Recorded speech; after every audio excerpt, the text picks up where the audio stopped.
Protesters have taken to the streets across America and around the world. They've toppled statues, taken over portions of major cities, and are demanding change. But do the organizers who mobilize them really want the same things that the protesters on the ground do? Or are these activists on the streets being bamboozled? Today, we pull back the curtain on how these activist organizations like Indivisible and Black Lives Matter operates, what the leaders are truly after, and how they pull the wool over the eyes of the masses that do their bidding for them. This is the Propaganda Report. I'm Brad Binkley here with Monica Perez. Monica, what's going on? I'm buckling my seatbelt, buddy, because that's hot stuff. You got a seatbelt in that computer chair? Yeah. For situations just like this. Mixed a metaphor. I'm turning the fan on, because this is going to be some hot stuff. Buckle up the fan because it's going to be hot in your seat. Yeah, it's been a long time. I'm super excited to have a Propaganda Report proper. It has been a while. Deep dive. I've forgotten how interesting some of this stuff is when you really dive into it. I did what I used to do too often. I got way too much material that I could never fit into a 2.5 week span if we did like a nonstop show. So chiseling it down to a select amount is difficult. Made me realize that we're going to have to do others, follow-ups, because I have so much great material on this stuff that I got to use it now. So we're going to have to do some follow-up episodes. That is super fantastic. We should roll something out for patrons as like a early release program, which sounds like they've been in jail, but it's an early release for propaganda. That's what's happening right now. This is an early release. Well, today I want to do a disclaimer. I'm going to be talking about Black Lives Matter a little bit, but everybody focuses that on race. That's not why I'm talking about it. Black Lives Matter is an organization. You pointed this out. I've pointed this out. It is an activist organization, just like Indivisible is, just like Fair Fight Georgia is.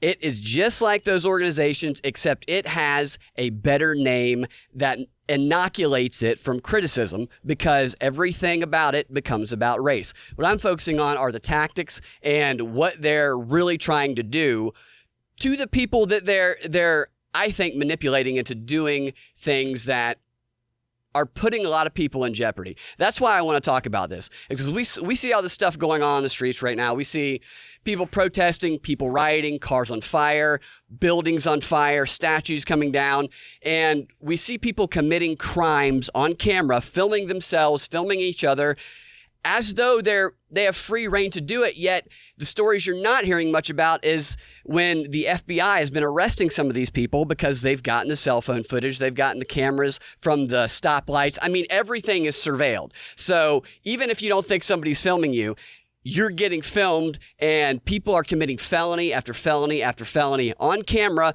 and some of their lives are going to be ruined. They could be in jail for decades. They could even get killed, and they're doing it in the name of these organizers who are telling them what they need to do and why.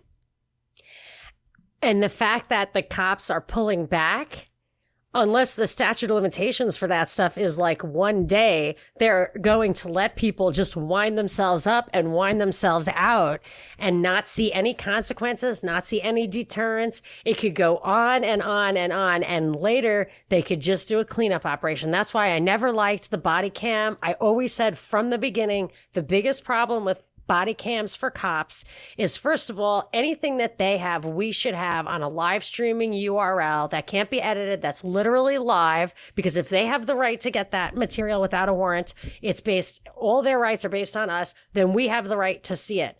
But I always said from the beginning, the biggest problem with those body cams is that those cops just have to show up at any protest, any assembly, any First Amendment event, and all they have to do is walk around. They don't even have to look at you. Your face will be captured by that thing. And with facial recognition technology, they absolutely have a roster. You don't want to register your gun. How about registering your right to assemble, that you are assembling on a certain political matter in a certain way at a certain time? That has always been the big risk. And I feel like this is just a way to keep people going and escalate that crowd thing, that crowd mentality, that if it goes unchecked, it will accelerate, and people get themselves more and more in trouble and think that they're in some kind of bubble exception where it's okay right now. Like they don't have to wear masks, but you're right. They're getting set up. it feels like you have immunity because the police aren't around and they're not stopping you in the here and now. So I have free reign to do whatever. That is not true. And when people like Stacey Abrams and others have these bailout funds where they just go get them out, pat them on the back, say, great job, go in there and throw some more rocks at the police, break some more windows. They feel the word slipped my mind, but they feel like they cannot be beaten. But yeah, invincible. Invincible. That is exactly the very easy word to remember that I forgot. Well, I noticed today there was an article in Minneapolis, which is leading the charge, because that's where the George Floyd death, where he was killed there, right? In Minneapolis? Isn't that where it was? That's the city.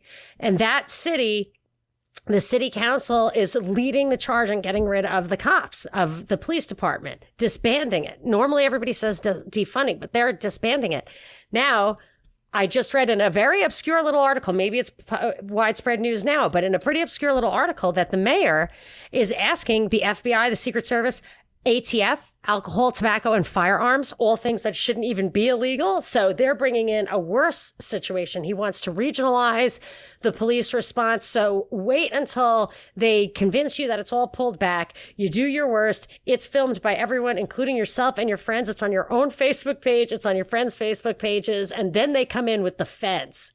Yeah. And then the feds hoover up all of that data, and then they can put algorithms in onto who's up to what, and then you want to see systemic racism.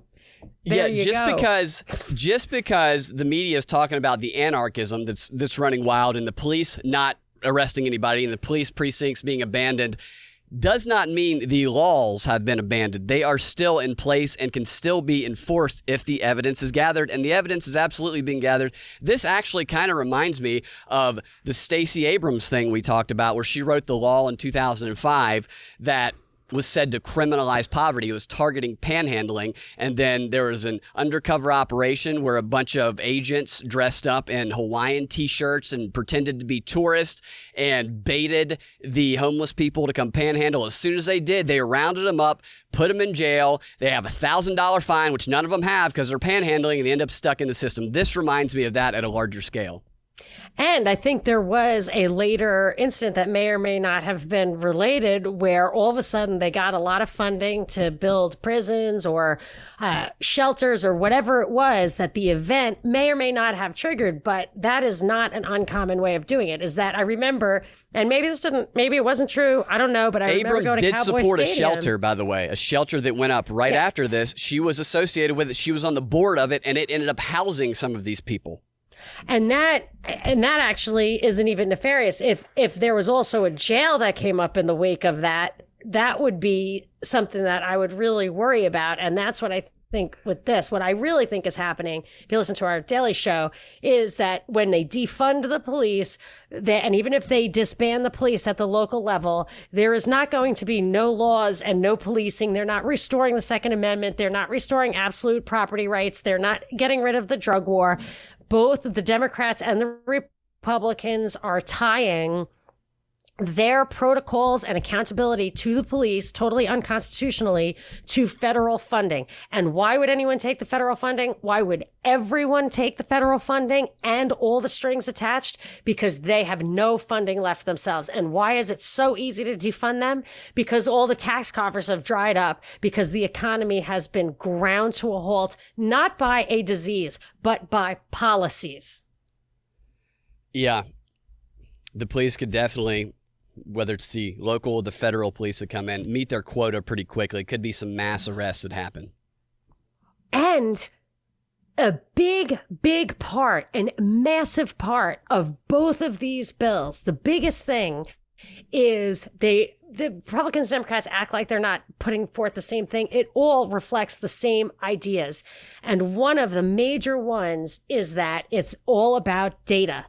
It's all about data. Maybe it's about cop data, they say. I don't believe that. I think it's going to be bigger data. And if they are sucking up all that stuff from these occupied zones, coming to crack down later, just the data has value, and then they can use it for selective crackdowns. And if the pendulum swings, and I feel like it's going to, they will hit the people with no power much harder than the people who have some kind of standing.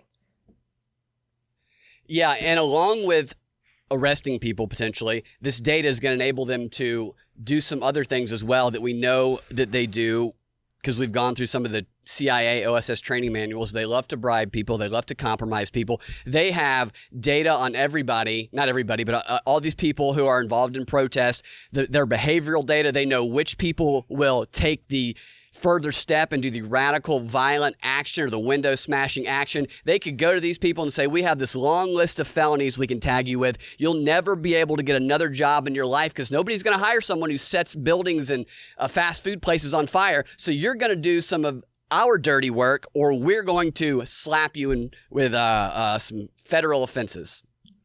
I wouldn't be surprised if these activities here, the fact that the cops have pulled back, but of course, there's no doubt that whatever surveillance they had in place before, they're certainly going to continue that running, that all of that could go into educating the techno state for the pre-crime program. So as they pull away this local policing, as the feds fund it, as it is likely to get globalized with the technocracy that is moving in the post-COVID world, part of that is surveillance pre-crime, not like cop on the beat. This is a hot spot for crime. There's always drug deals here on a Friday night. I'm going to walk over to that corner. No, it's pre-crime where they program everything and they identify basically you. So they are educating it probably to your actual person, but also to patterns of behavior and locations. And a lot of these people that are the guinea pigs for this, or could be the guinea pigs, are mostly young people that would otherwise or potentially have whole future in front of them where they could achieve anything. That future is now being compromised because of the actions they're taking under the belief that they might not be held, that they won't be held accountable for them later on. And if this is the case, and it is, they should absolutely know a little bit more about the organizers who are compelling them to take these actions. They might not know who the organizer is, but the organizer is pulling the strings, because that's how these operations work. This stuff does not pop up spontaneously.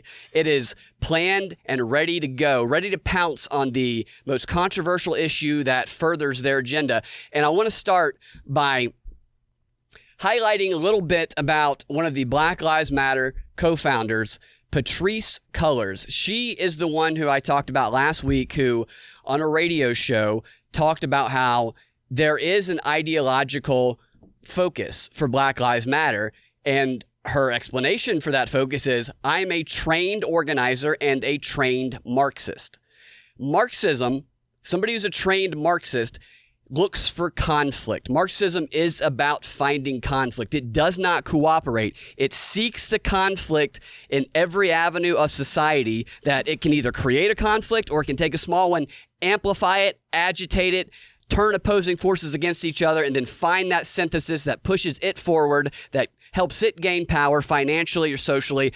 Always seeks conflict, does not seek solutions. That is important to remember, because we've talked about Stacey Abrams' flag burning incident. Something that I haven't even brought up this point, but it's a pretty obvious one. There was a bipartisan effort to remove that symbol already in progress. Then Stacey Abrams' group came in and started setting flags on fire. Why would you protest? What's the point of a protest? You would think it's to get action to be taken on what you want. And if what you want is to get that symbol removed, then why are you setting a flag on fire when what you want is already happening? It's because that isn't what the organizer really wanted. They wanted to sabotage it because they need the conflict. They need the issue to exist. The same thing is going on here. Patrisse was speaking, this is in 2018. She was speaking at a conference called a Bioneers Conference. And this is another one of those activist conferences where a bunch of people get together. Yeah, I haven't looked into where that name comes from. It's interesting. But they have these conferences throughout the year where these activists get together and they go to these trainings where they learn how to be better activists. They learn how to be better communicators. They learn how to be better allies. and she was a featured speaker. The person who introduced her was a woman named Soniel Bailey. And to give you an idea of what Patrice was speaking about and how she operates, I want to play for you her introduction by Soniel, because it's very specific in the example that she uses. And I think these comments are going to ring true for so many aspects of what we've seen with Stacey Abrams and all these other organizers, the dramatic storytelling nature.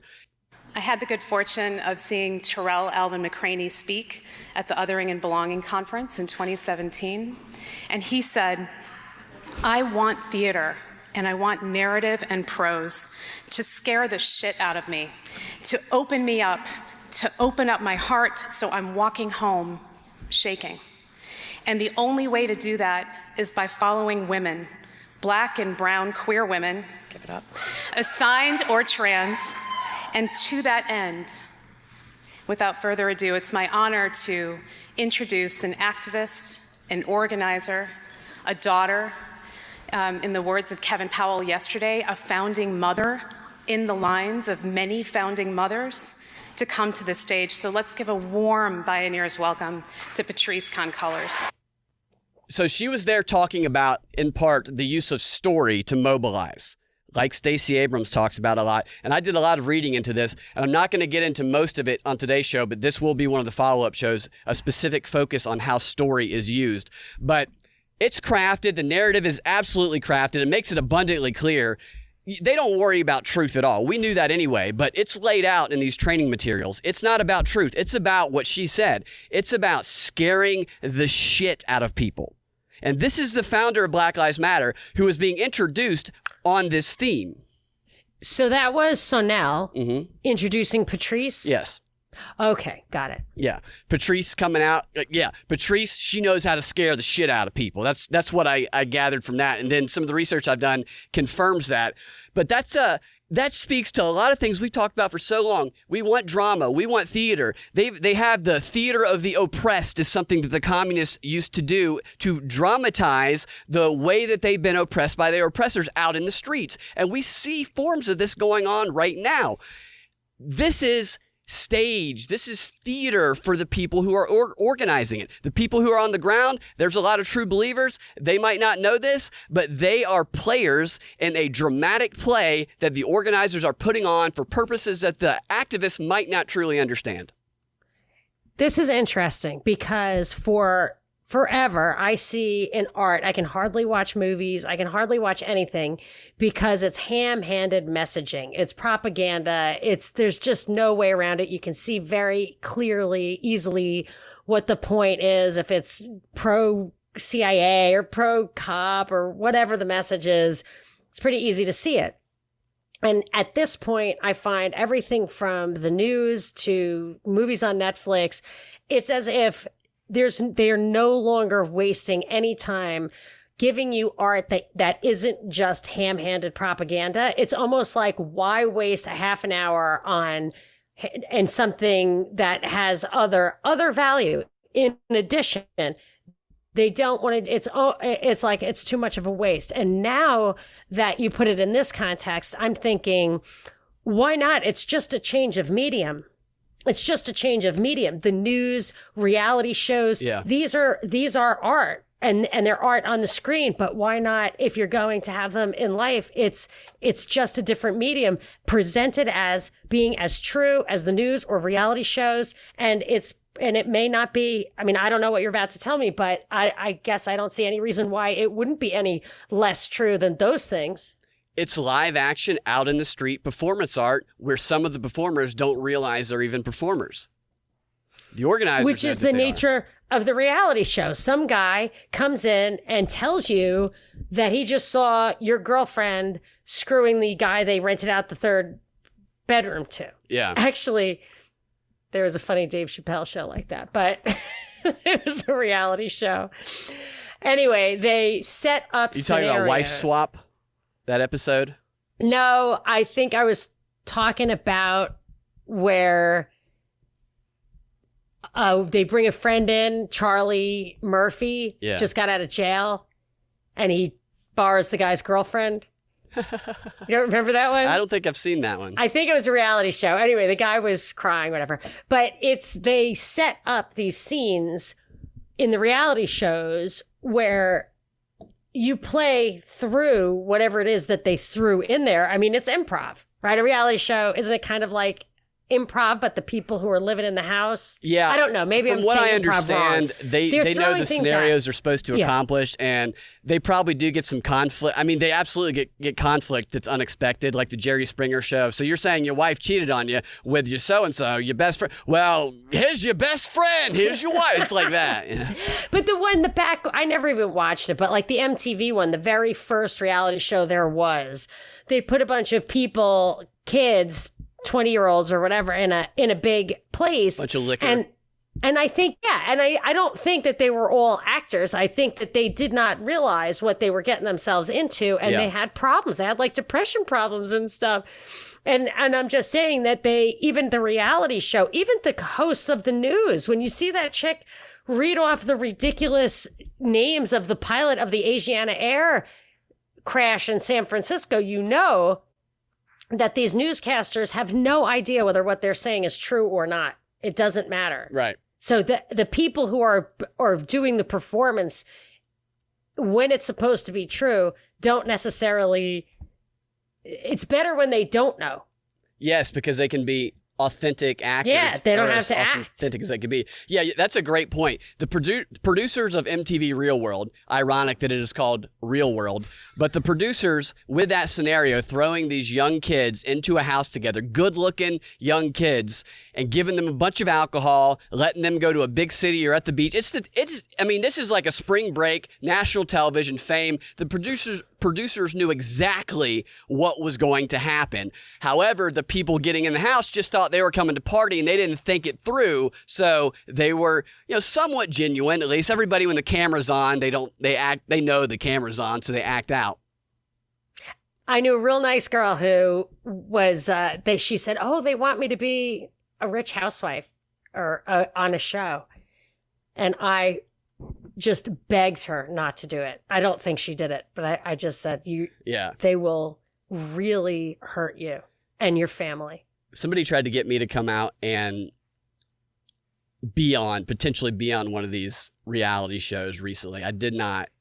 I was not interested in doing it, but I was thinking about how would that play out? And I was like, I can't see a scenario where I would be okay with how this played out at all. So, but at least they're telling you that you're getting plugged into that. And I agree with you. I think the protesters, I feel like the level of manipulation is so high that they literally, it's like a bull in a rodeo. I mean, I know they strap up their things, but they put them in a pen and they tie up their privacy and then they open the door and they come busting out. And I feel like if that's what they did with the COVID thing, they put everybody in their houses, they locked the door, they waited for the gases to heat up or whatever, for the gases to expand, and everyone just wanted to bust out of those doors. And that's how they got people out there in the protests who wouldn't even have been caught up with it under normal circumstances. I feel like that was absolutely planned. They were exposed to the news, and and they were locked in that box with the news as the only thing. The sports were canceled, new episodes of shows were canceled, and that was an actual theme you brought up, and I heard other people say, is like, I saw a whole article in the New York Times about telling that people were complaining about depression and anxiety from watching too much news. Yeah. It had never been a better time for the media to pump propaganda into people's heads, and people have nowhere else to go. It's inescapable. But the producers of the protest, the organizers, are like the producers of the MTV Real World. They know what the outcome is going to be when they get a bunch of young people together. They get them jacked up on the thrill of the protest. And they talk about this, how thrilling the protest is, that gets them addicted to coming back and back. And they praise them on social media. Our protester, our indivisible of the week. And then they show off the pictures of the dramatic stunt, potentially even violent stunt that they did, and it's celebrated so that it's a high. They want, it's a performative high. They want more of it. It's sexual. Alinsky talks about this. Getting involved in these movements involves a lot of young people that are taking a lot of action, and they have the thrill of action together with other people is always can create a lot of attraction. And Alinsky talks about how these activists, these organizers, they are not monogamous at all. They are very much a lot of infidelity. There's a lot of things that young people are after anyway that they get from being involved in these protests, and this stuff can blind them to the actual causes that they are helping forward. And I think that that's important to keep it that emotional, keep it like that so that they remain blind. Yes, and that is such the power of the crowd. And then people like kind of wake up later. And that is how totalitarian dictatorships, I don't want to make any odious comparisons, but if you look anywhere in history at atrocities that involve demagogues, they get the people to consent to these things that the people either don't think through, it's all emotional, or they're just influenced by the fact that everyone says it's a good idea. I do caution people against just going along with the crowd under any circumstances. You make sure you know where your principles are and what the goal is, and that you're not getting influenced by someone who's not being completely honest. Yeah, I completely agree. If you are someone who is involved in these protests and you're listening to this show, I'm not sure why. I'm not sure how you've made it this far, because you probably would have gotten upset with us already. But if you have, the reason that I like to put this stuff out there personally is not because I want to antagonize or want to mock what is going on. It's because when you study this stuff, you can see, and you can see it through history, that the organizers behind it, pulling the strings, they do not care about the things that you think they care about. And the outcome could be bad for you, but it will be good for them, and they will not help you, and they could very well purge you. I'm only encouraging people to ask more questions, and you might find that the very act of asking questions could get you blacklisted, which I think validates what I'm saying and validates that you probably don't want to be involved with them. Yes, and also, it might be bad for the cause. You're like, it might be bad for you. It may be good for the organizers, but even the cause that you think you're there for, like the flag. It's usually the opposite. Yeah, right. Yes. They need the thing that you're trying to accomplish. They don't want to accomplish because look at how powerful it is. And the other thing I want to say, and this is true for basically everybody you could stereotype or classify. Teachers, cops, I'm a libertarian, I'm an anarcho-capitalist. I don't go for the government agencies at all. But I'll tell you, and this happens in normal life, you get pissed off at somebody, whatever. When you actually talk to people, they have their point of view. And it's I don't really know. It's only a small minority of people I know who are just total assholes, Yeah. And if you want to like paint a bunch of people on one side or the other as total assholes, chances are, they're agents provocateur, there are fakes. I understand that when people show up to cause trouble, they wear uniforms to do it. That I'm not talking about, but I'm talking about your neighbor who we're supposed to all hate each other. If you want to say people are being duped. If you talk to people, the majority of just normal people who aren't getting paid to do bad things, they mean well. Maybe they're not thinking it through. Maybe they don't have the information. Maybe they're more emotional, younger, more idle. Like there are reasons for it. And I feel like there's nothing wrong with it. That's why there's nothing wrong with, I promote activism. But it is important to understand what you're working for and if it will really happen. And I actually tell people, my kids, people in my life, that you want to take a stand, you want to poke a bear, whatever. What is your objective? And is what you're doing serving that objective? Or is it satisfying some emotional need you have, some desire you have to do some kind of thing, or somebody else's desire? What is your objective, and are you moving towards that with your actions? Yeah, they pump these stereotypes into people, stereotypes of other people, and they fill them with emotion, and they cause them to react to that stereotype and not the other people, and they never stop and think because they are within those mass groups. People are smart, people are insightful, you're right, when they're given the opportunity to be. These organizers must not let that happen. And actually, I think we're getting something that just from a different angle. I'm talking about individuals, and that's so different from a crowd. Yes. And when you're talking about stereotyping the other side, it is I've observed it on many circumstances, maybe all circumstances. The organizers want certain stereotypes of their own side to be generated. That's the essence of the dialectic, because they're not going to get the reaction that makes the other side look the way you want the other side to look. This is the Republican-Democrat thing. It took me so long to realize that you're seeing the other side and you're never looking behind you at the thing the other side is seeing, which is often just as bad. And part of the power of that kind of a conflict is to make sure you have a reaction. If everybody's on the same side, you're not getting the synthesis that you're looking for. So you want to paint the other side as a certain stereotype, but you have to make sure the other side sees you Say that again, you cut out. Oh, did I? The very last part you cut out. You get the conflict by looking at the other side and seeing something you don't like. But it's important that the other side looks at you and sees something they don't like as well. And that anybody who's looking for the protest to further their own personal interests rather than, oh, hey, we need to reform the police. Agreed. The Republicans and the Democrats have very similar bills out there to perform. I'm not saying I agree with it or disagree with it. It's very similar. Everyone should just be like, oh, okay, we're done here. Yeah. Right. I mean, that's it. But they can't. They will not do that because it's not about that. It's about what's past that. Yeah. And in order to get past it, they have to keep the energy up. Yeah. And personal one-on-one interaction, open discussion is such an effective way to actually make progress. You find that people are reasonable, people think things through, people are willing to change when they get information that is new to them. But when it's in a crowd and there's people watching, it becomes a tribal warfare. It no longer is about that actual engagement in the discussion and the progress of the argument. So that's what they don't want. They don't want people having these one-on-one connections, because that's when people can really open their eyes and start to actually influence people on the, quote, opposing side. All right, this clip here, I found this interesting.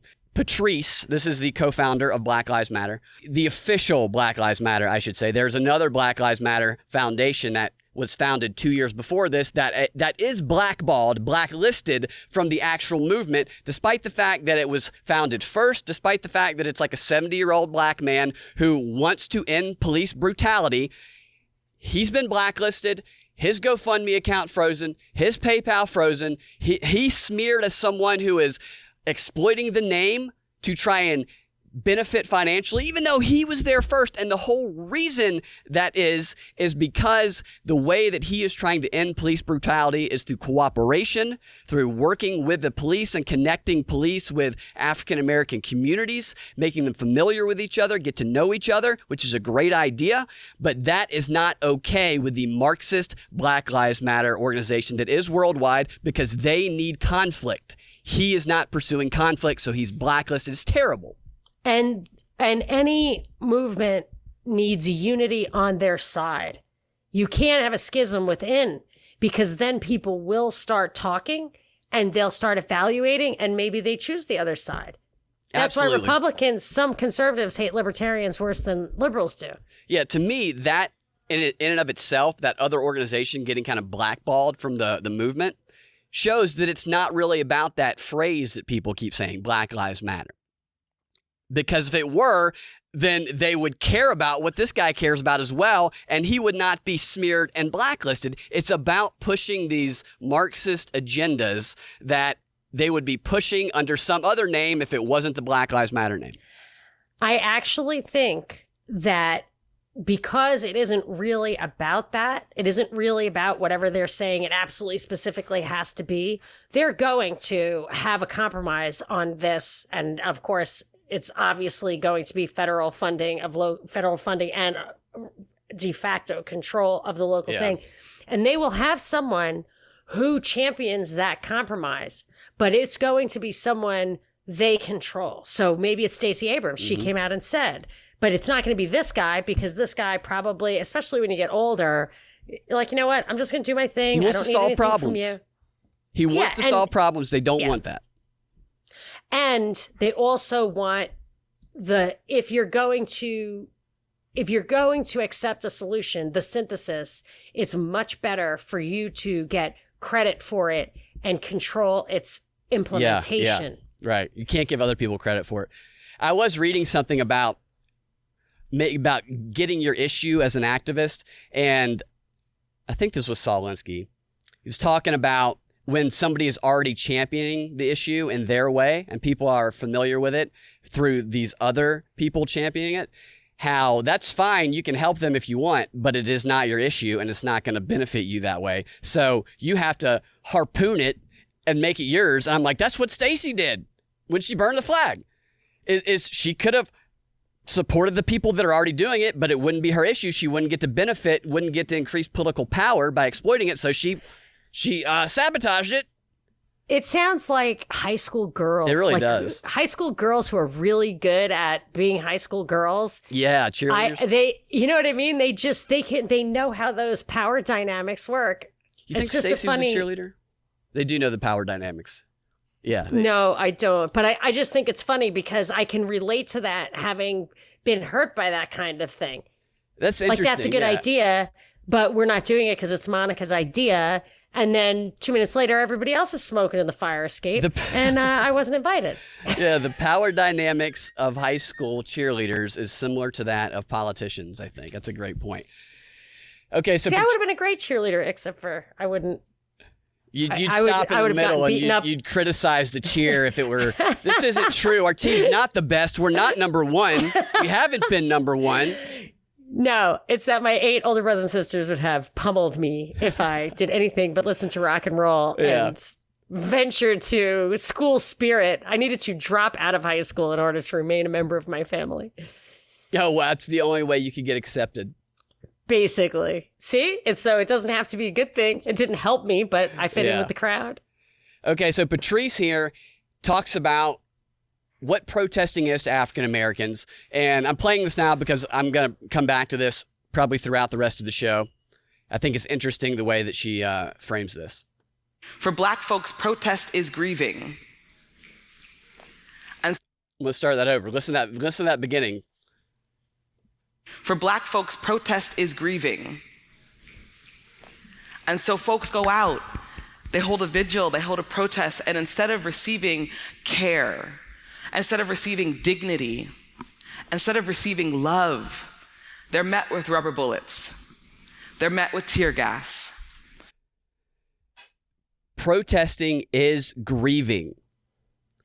You're grieving when you protest. It's okay what you do. And even though you might be doing something that's damaging other people's property or other people, they should meet you with care and concern and not rubber bullets. Protest is grieving. It's an interesting way to dismiss any criticism of the actions that the protesters take. It may be a form of grief. I think it is in certain instances. Or mourning, yes, it is. To the extent when it's legitimate, I absolutely see that it's an expression of deep sadness and frustration. For some. And let's just say there is a category of that. Yeah, definitely.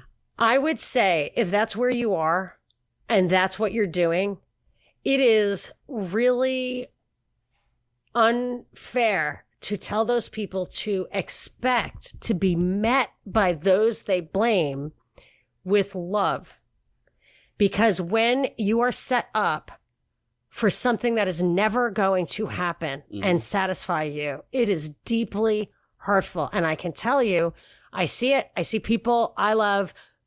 Bad marriages are like this. You look at the person who's hurting you and you bare your soul in the hopes that they heal you with their love, and they are just going to hurt you again. Yeah. So to set somebody up like that and say, you are in pain, do this thing, expect to be cured of that pain, and then that person goes out there and gets hurt again. I don't know what she's going to say, but I feel like it's unrealistic to expect that the society that has hurt you is going to help you in that way at that time. And I think that she knows that. I think she's well aware of that. I think she's pumping the audience with full of rationalizations for the type of behavior that goes on that it's unnecessary. This goes back to my thing. What is your goal? And is what you're doing going to get you that goal? Yeah, yeah. And you have to use your own mind, because what these people do when they tell you, like Linda Sarsour tells you to vote for someone you don't approve of. Get in line. Just don't do anything until that phone rings. You wait. Don't do anything until I call you and tell you what to do. That is not what you want to do. What you want to do is plug in your brain, because you can figure it out. You have truth dar. You know, I realized recently, I was talking to one of my friends who is a progressive, and I was talking about one of the candidates, or he brought up a candidate about a Democrat or something. And I said something about that candidate. I was like, do you know that this person was involved in this, that? It was something that was made, it really destroyed the credibility of the candidate. And he didn't care. He said, I'm paraphrasing, but he said something like, well, do you not think that this person would still promote the policies that all the Democrats? So in his mind, it didn't matter who was in there.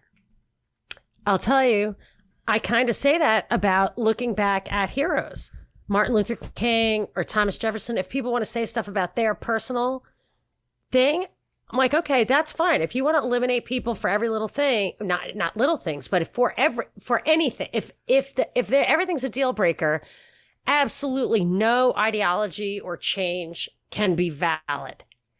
The thing is, the problem I have with a lot of this stuff that's coming out these days is the subjectivism, is the fact that the rules do not apply across the board. And look, if it's retaliatory, it's retaliatory. If you want to change the rules as you go around, but turning the tables and ending up with the same unreliable recourse to justice or whatever it is that is the problem is not going to serve you well. Read Bastiat's The Law.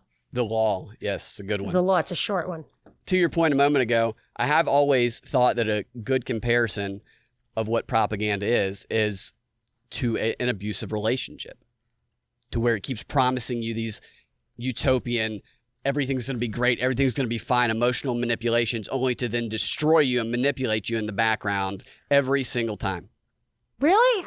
That's so interesting to me, because I thought I was out on a limb there. Yeah, I've thought about that for a while, actually. Yeah, it's like, really? Yeah, because it is because of that moving the goalpost thing, or what is it? It's a constant, relentless, never-ending series of emotional exploitations, and that's what an abusive relationship is. When another nice gal, who I was so happy, she seemed conservative, and I mean conservative in like a fiscal or whatever, traditional conservative way, and I said that I liked Ron Paul, and she just threw up her hands. She was disgusted. His foreign policy is dangerous. This was years ago, and I was like, his foreign policy is dangerous. Then 20,000 bombs a year later, things are worse, not better. And I think to myself, the people who are still reading the same propaganda, the same, no matter what president is in office, it's the same propaganda of why we need to kill people we don't know who could not possibly hit us here. They make stuff up to make it look like they can hit us here, and that it's just sick and immoral, and it's soul destroying, because you're telling people that it's okay, that you're saying that we can steal money from people to pay for bombs to kill people. And these are folks who think that they stand against that stuff. And they passionately defend that position too. Throwing your hands up. I don't know if you were being literal there, but people do that when you say things. Sometimes they throw their hands up. It's such a visceral, emotional response. And they engage in a diatribe that they really haven't come up with on their own. They've kind of been programmed with it through repetition on every media outlet. Why they throw their hands up. Yeah. And I do that to people. I like blow their minds. I don't mean like I short circuit them. I don't mean I blow their minds. I just like piss them off by accident. Yeah. Because they'll say something. I'll say, oh, but that's not true. Didn't you see that, like, that didn't really happen? That person, it was just like a little whatever. It was clearly not real.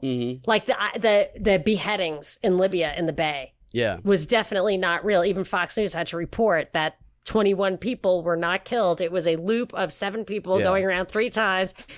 Just all that stuff. And they've invested so much in it that they cannot accept the truth. And that is what happens when your husband cheats on you and you're like, you have kids and you can't go anywhere and people want to tell you or whatever he's up to. No good. He's a gambler, let's just say. People want to tell you and they try to tell you, but you cannot hear it because you cannot afford to abandon that thing that you are so completely entrenched with. It becomes part of your identity. It has to be. And you're somehow in it. It's like a bad job. Like if you've been in a career, you're a CIA agent, all of a sudden you're like, oh, maybe we do bad stuff. Well, I'm 20 years in and there's no back door. Yeah. And there's no exit.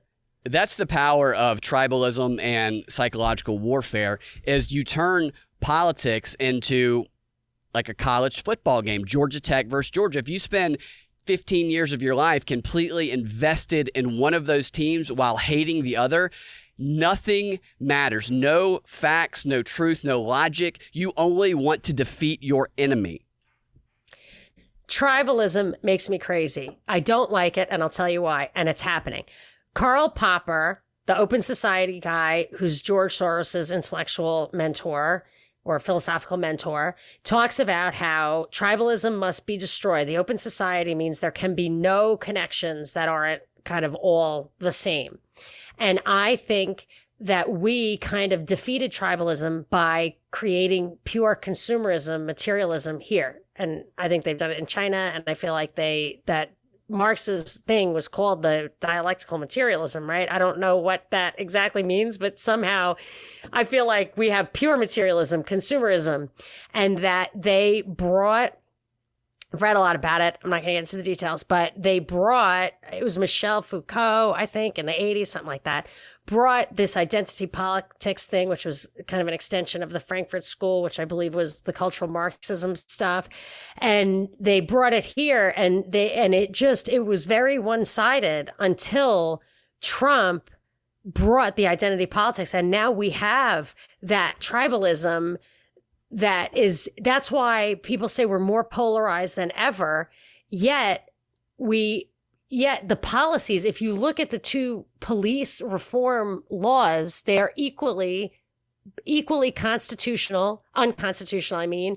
They're the same. They touch on the same things. It's the same solution. It's a slight matter of degree here or there. The policies are converging. They're converging in an unconstitutional way. They're converging where the welfare state and the warfare state are bigger than ever. They're converging in a way that we are bankrupting every level of government. They're converging in all those ways, yet we are perceived to be and are, in fact, more polarized than ever. And it's this, what I will say, is artificially induced tribalism.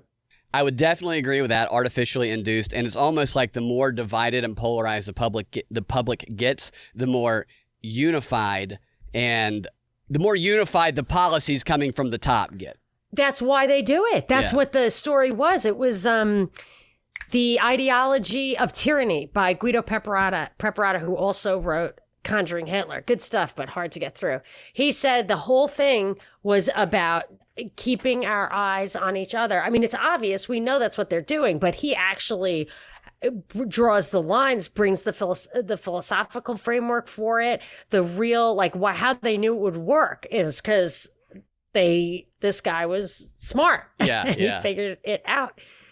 And then it's something, the Marxism before that, I believe the idea was it was more powerful. This ethnic identity was more powerful than Workers of the World Unite. They couldn't get them to do it. They saw that Hitler, in a way, had an ideology better than Stalin because the entire world would not cleave to Stalin, whereas every nation could rise up on its own. You could have the nationalism element. So they went for that. And it has the added benefits of being insoluble or unresolvable, and that you can't reconcile it, and you can't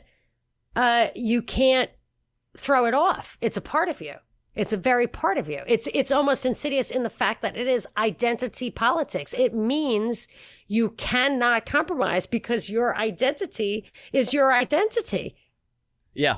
Yeah, exactly. It's kind of interesting. It's woven up in your entire being. It's like a tautology. You can't, or an oxymoron. You cannot, it cannot be resolved. Yeah. Vladimir Lenin, the Russian dictator, he was an organizer. He was one of the groundbreaking organizers. He wrote many books on the subject of organizing the masses. He did work that is still used today and still quoted today in training sessions. And what he would create, his object in doing this was to create an organizational weapon.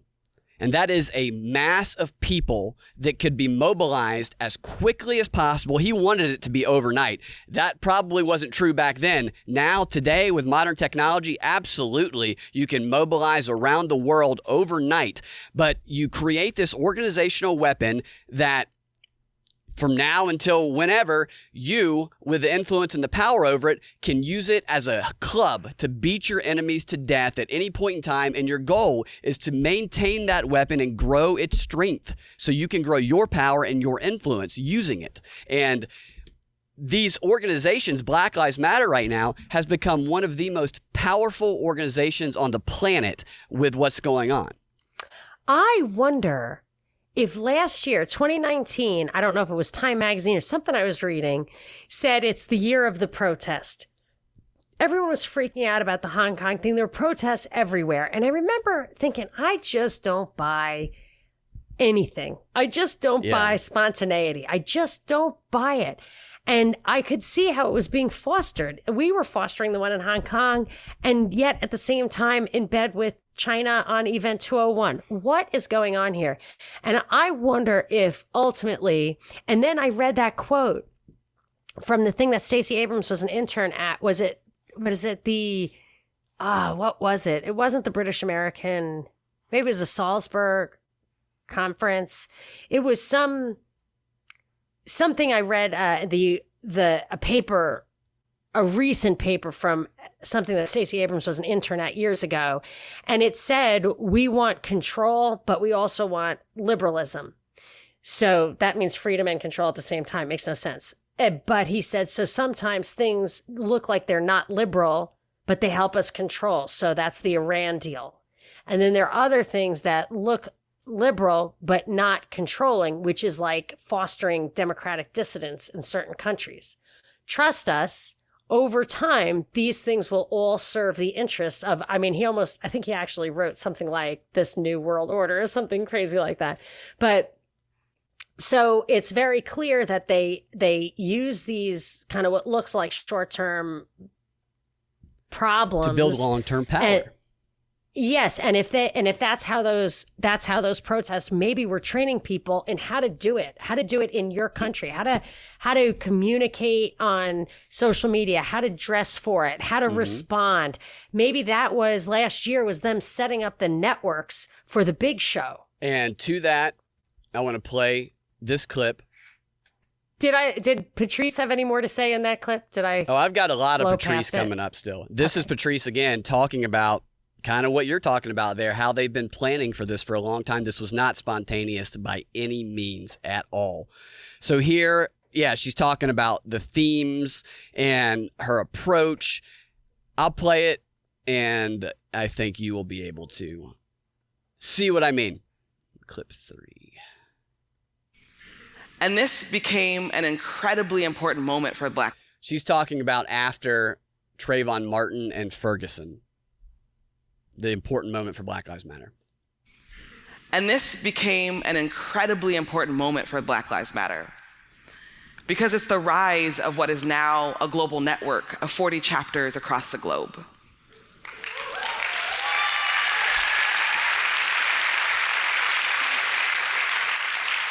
A network of 40 chapters here in the US, and Canada, and the United Kingdom.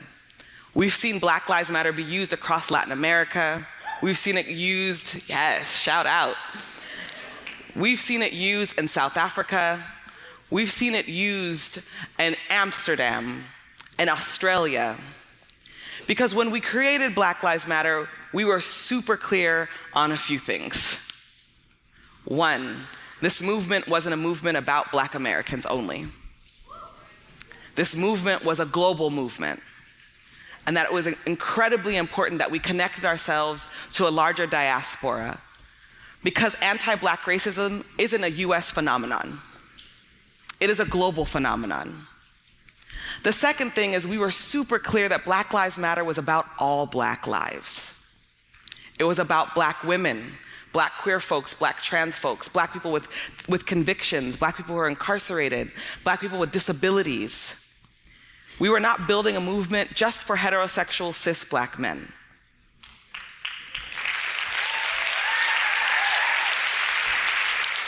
We were building a movement that can combat patriarchy and homophobia and transphobia. We're building a movement that can have an honest conversation about climate change. We're building a movement that can have an honest conversation about what justice really looks like to our communities. We're building a movement that was unapologetic about being abolitionist. Okay, I want to say a few things about that, then get your take. There's a lot in that clip, but worldwide movement, worldwide communist. She's a Marxist. That sounds a lot like that is Marxism. That's what I was saying. Yeah. Intersectionality came in there. Climate change came in there. Notice how she roped in every single progressive issue that Indivisible also furthers, that Alexandria Ocasio-Cortez also furthers, just under the guise of Black Lives Matter. So it's the same issue with a different branding. And she kept using the phrase Black Lives Matter. It was used here. It was used there. I think that's very telling to say it was used, because that's what it is. It is being used to further agendas that were already in place, that were already being pushed, that are not specific to Black Lives Matter. Black Lives Matter is the vehicle that's being used. And these organizations were set up, trained, and already in place and ready to pounce before we ever heard of George Floyd. Yes, and they have used it for climate change. I've seen articles, climate change, health, COVID, all of these things affect different communities differently. I would say almost always when you apply these things to a different demographic, it's really very rarely is it racial so much as it's economic, which was the foundation of Marxism. And that, I think, makes it important for them because they want it to be identity-based, race-based. Yeah. I think it must be very important for people who want to use this stuff as a lever forever to make sure that the economic problems are always disproportionately affecting people of color, because that's where a lot of these stats come in. That if you actually pull out the economic factor or broken families, you don't really have the disparities that you see. You see a lot of those disparities for correlated reasons, not causal reasons. And I'm wondering, I mean, it's so obvious that it's so ripe for gun control to be a major, major part of this, but they haven't hit that yet. Have they? I haven't seen them hit gun control. That's interesting to see if they will, because a lot of the protests, not a lot of them, but some of the protesters have guns. So that would come into conflict, but they are pretty good at rationalizing the conflict. They have hit on here how to get people to jump on board, well, not jump on board, to submit and go along with this progressive agenda for fear of being branded a white nationalist or a racist. Otherwise, people wouldn't do it. If you can get people to be okay and support the climate change agenda just because they don't want to lose their advertisers or they don't want to be branded a white nationalist, then they can do anything. This race issue is a powerful way to manipulate people. Yes, and by starting out without bringing all the ideology and all the issues into it and make it just those 3 words, say those words and own those words, and if you don't, you're an asshole. And I understand why people are like, you know what? If you are an asshole if you don't think that Black Lives Matter, that's just stupid. That's just fucking stupid. And it's been stupid for all time to not think that human lives matter, no matter how small or big or color or anything like that. But then they bring all that other stuff into it. Yeah. Now that it's kind of, that it's an on-off switch. It really is brilliant. An imprimatur. It's going to be like a vax tat. Yeah.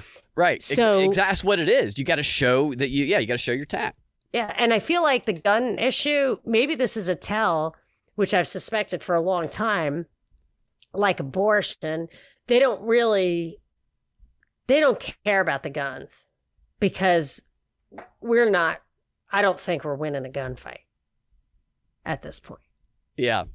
You know what I mean? Yeah. So if people keep their guns, what is the one justification when you see somebody shot by a cop? What is the one thing that shuts everybody up?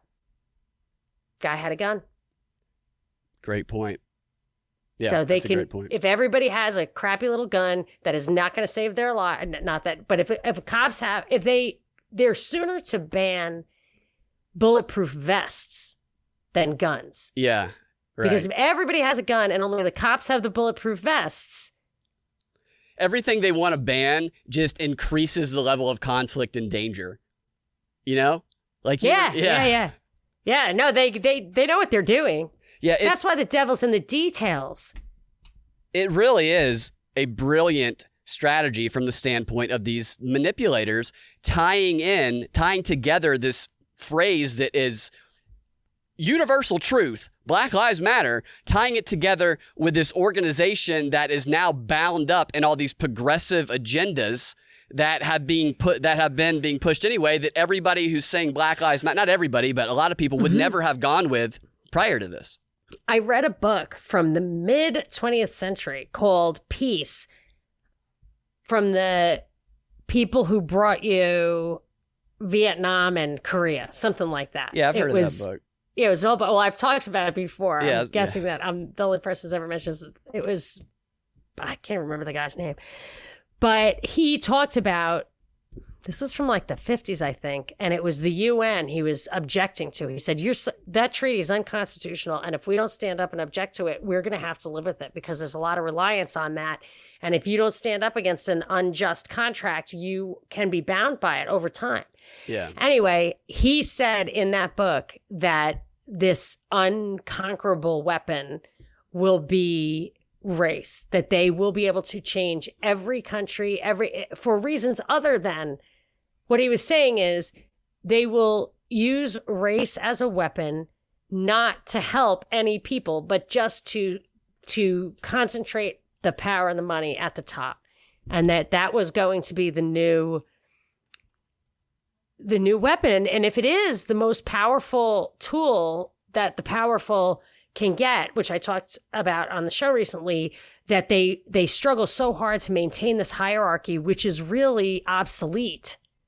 And in the report from Iron Mountain, they talk about despised minorities as being the foundation of this. So it is true. I mean, it is true. It's being used.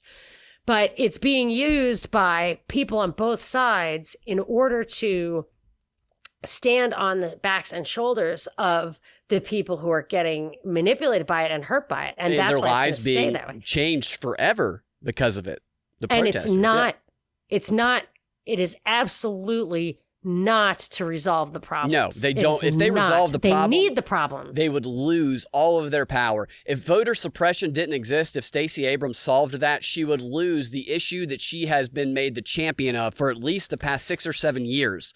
Look, the report from Iron Mountain was about how do we maintain this hierarchy without the threat of war. We are losing the threat of war because nukes has done exactly what Tesla said they would do, or something like this would do, and everybody's just packing heat. So we have the most peaceful world ever because if everybody has nukes, nobody is going to have a war.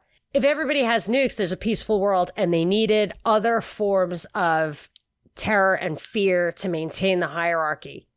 And they identify a euphemized form of slavery. They identify exploiting the fears of a despised minority, enhancing those feelings.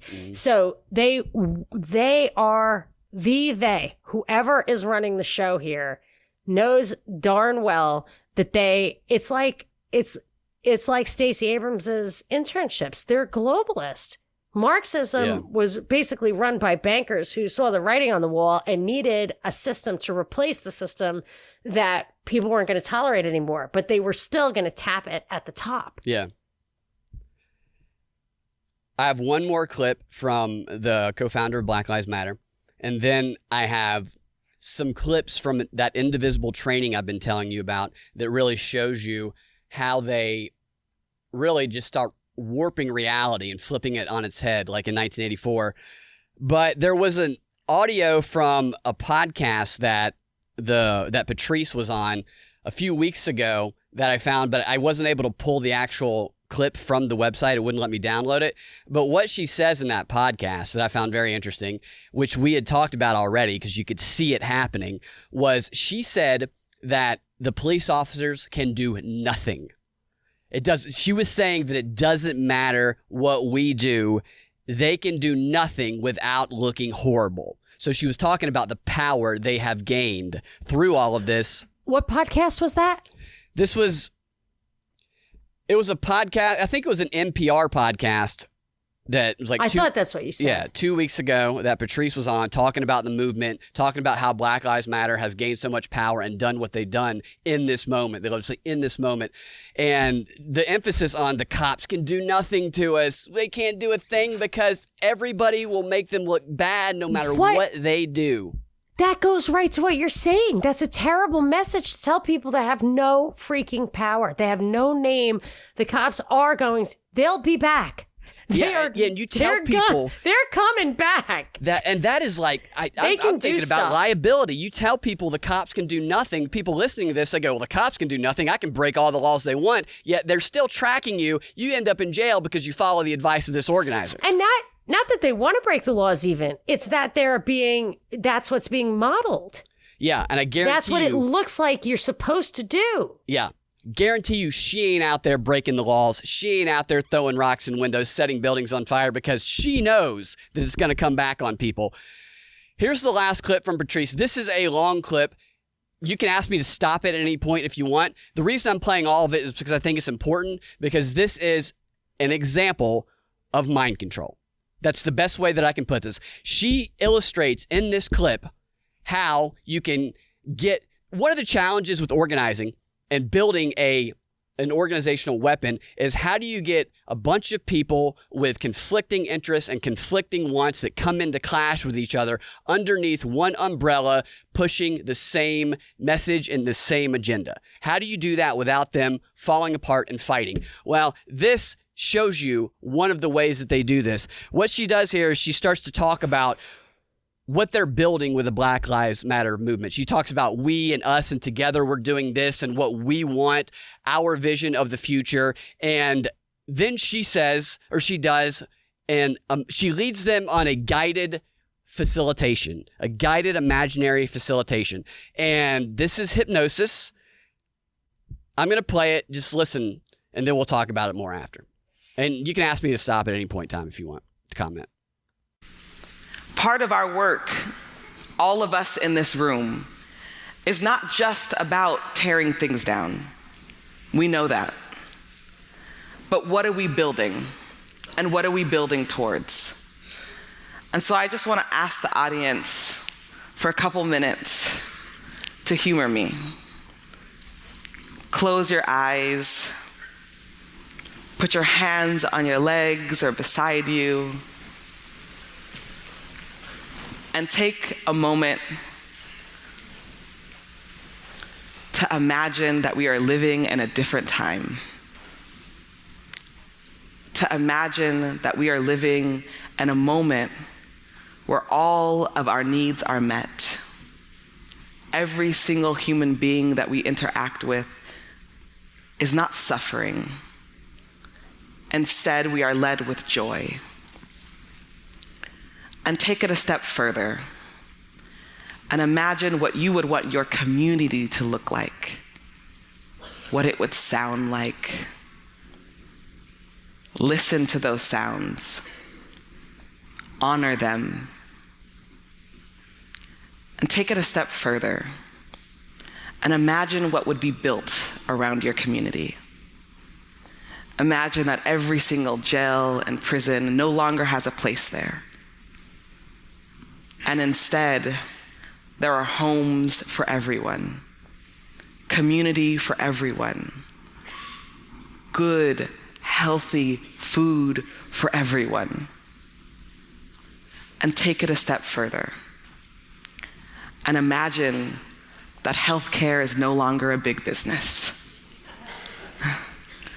That we have now entered a world where we get our physical and emotional and spiritual needs met.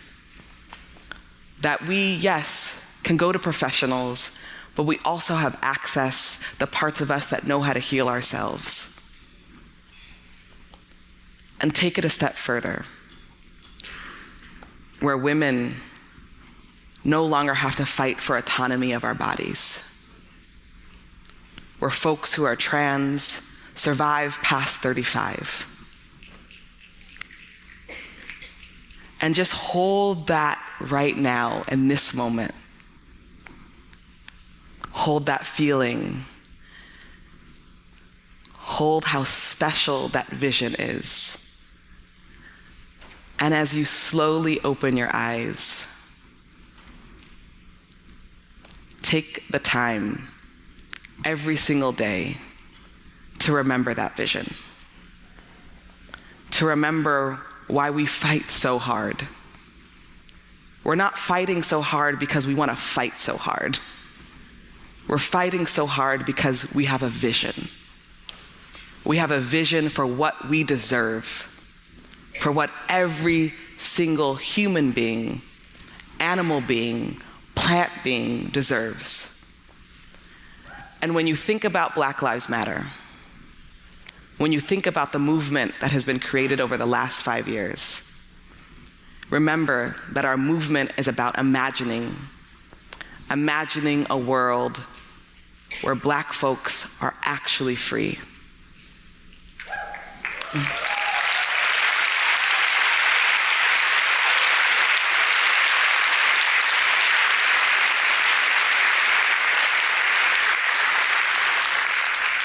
Imagining a world where the word poverty is a past tense.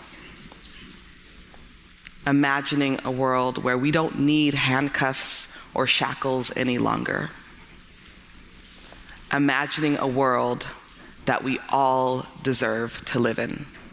Thank you so much. Okay, I know that was a long clip. The tone, the pacing, the delivery, the use of the specific types of word. This is guided imagery. We used to do this in improvisational comedy to warm up. And there's a very specific thing that she is doing here. Towards the end, she starts saying, remember that vision every day. We have a vision, the vision we are furthering. But what she was doing was, it sounded like she was talking about the vision of the Black Lives Matter organization that everybody agrees upon, that they are together going after in pursuit of. Yet what was really happening is she was saying a bunch of vaguely defined things and a bunch of utopian promises that don't really have much meaning to it. And what she was guiding each individual in that room to do through this technique was for them to picture and personalize their image of what this future is. So every person in that room had their eyes closed and was picturing something very, very different from everybody else in the room, yet it felt to them like everybody was picturing the same thing. This is a pathway to disillusionment, but this is also how you unite conflicting forces underneath one umbrella. And when this moves forward, eventually what will happen is some of these internal pictures that people formed here tonight will start to come out. They'll realize it's in conflict with some of the other pictures people have, and they'll realize the organizer is not actually trying to pursue what they themselves wanted. And regardless of how much they've invested and put into this movement, if they say anything about it, if they complain about it at all, they will be purged. So they better shut up when it happens and fall in line. This is a insidious technique, and she's very good at it. Well, I was focusing on the content, but I understand what you're saying, and I am not familiar at all with any of that stuff, and I really don't even know about I don't know the details of the psychology of these kind of utopian promises. I will say that when you were talking about that idea that this is people projecting what all of that means to them, there were some specifics I want to hit, but the way you described it is exactly how I've always described Obama, and I have Trump as a different one, but Obama used to have in my mind that psychic paper that Doctor Who has. So he holds up this blank piece of paper and you project onto that paper what he's telling you it says. And only you can do it. And Obama used to do that. There was nothing there but hope and change. He never did a single vote in the Senate. And then I think that's true. Close to that anyway. And then Trump does the opposite, where he shows you a piece of paper that says everything on it. And you just see what it is that what you want it to mean to you. And the other side sees the other stuff, and people don't understand how you don't see what they see. Yeah. So I got all that. And I agree. I mean, I've seen those techniques in action. This is kind of new to me, but what she's saying, first of all, she said, let's imagine we're in a different time. And I just thought to myself, if we're really talking about Black Lives Matter, I immediately started going back in history, a different time. You know, you picture people on horseback with these long skirts. And I was just like, that was a very fucked up time. Yeah. You know, that is the worst thing I would want to think if I were an African American in this country. But there are two things I have to say about the things that she's saying. She said, where our needs are met, where there's no suffering, where we're led with joy. People are leading us. People are leading us. Not that we move with joy. We are led with joy. There's no jails. It sounded like the Brave New World, where you're just, taking Soma or whatever it is. Then she talks about how in this place, there are no jails and prisons. There are homes for all. There's food for all. This is the mountaintop that they'll never reach, that Solinsky talks about. But I have real specifics here. She says, we want healthcare, we want physical, spiritual, and emotional resources. Yeah. We want all this stuff. And it goes to what we were talking about in, I think, an episode of the show about the people. I know you say Antifa is all about no police, and I understand that. But there is a movement of Black abolitionists who want to abolish the police, want to abolish jails and prisons, and and what they talk about, and it's also this same exact vision, which is the reason we have jails and prisons is that people do not have the food or emotional resources or whatever. Okay. There is some truth to that in specific cases. Yeah. Absolutely, for sure. And it could be the majority of the cases. And I would say that this very sick technocratic society is the reason for that. And I want to touch on that. And then there's another thing, which is that is not all there is.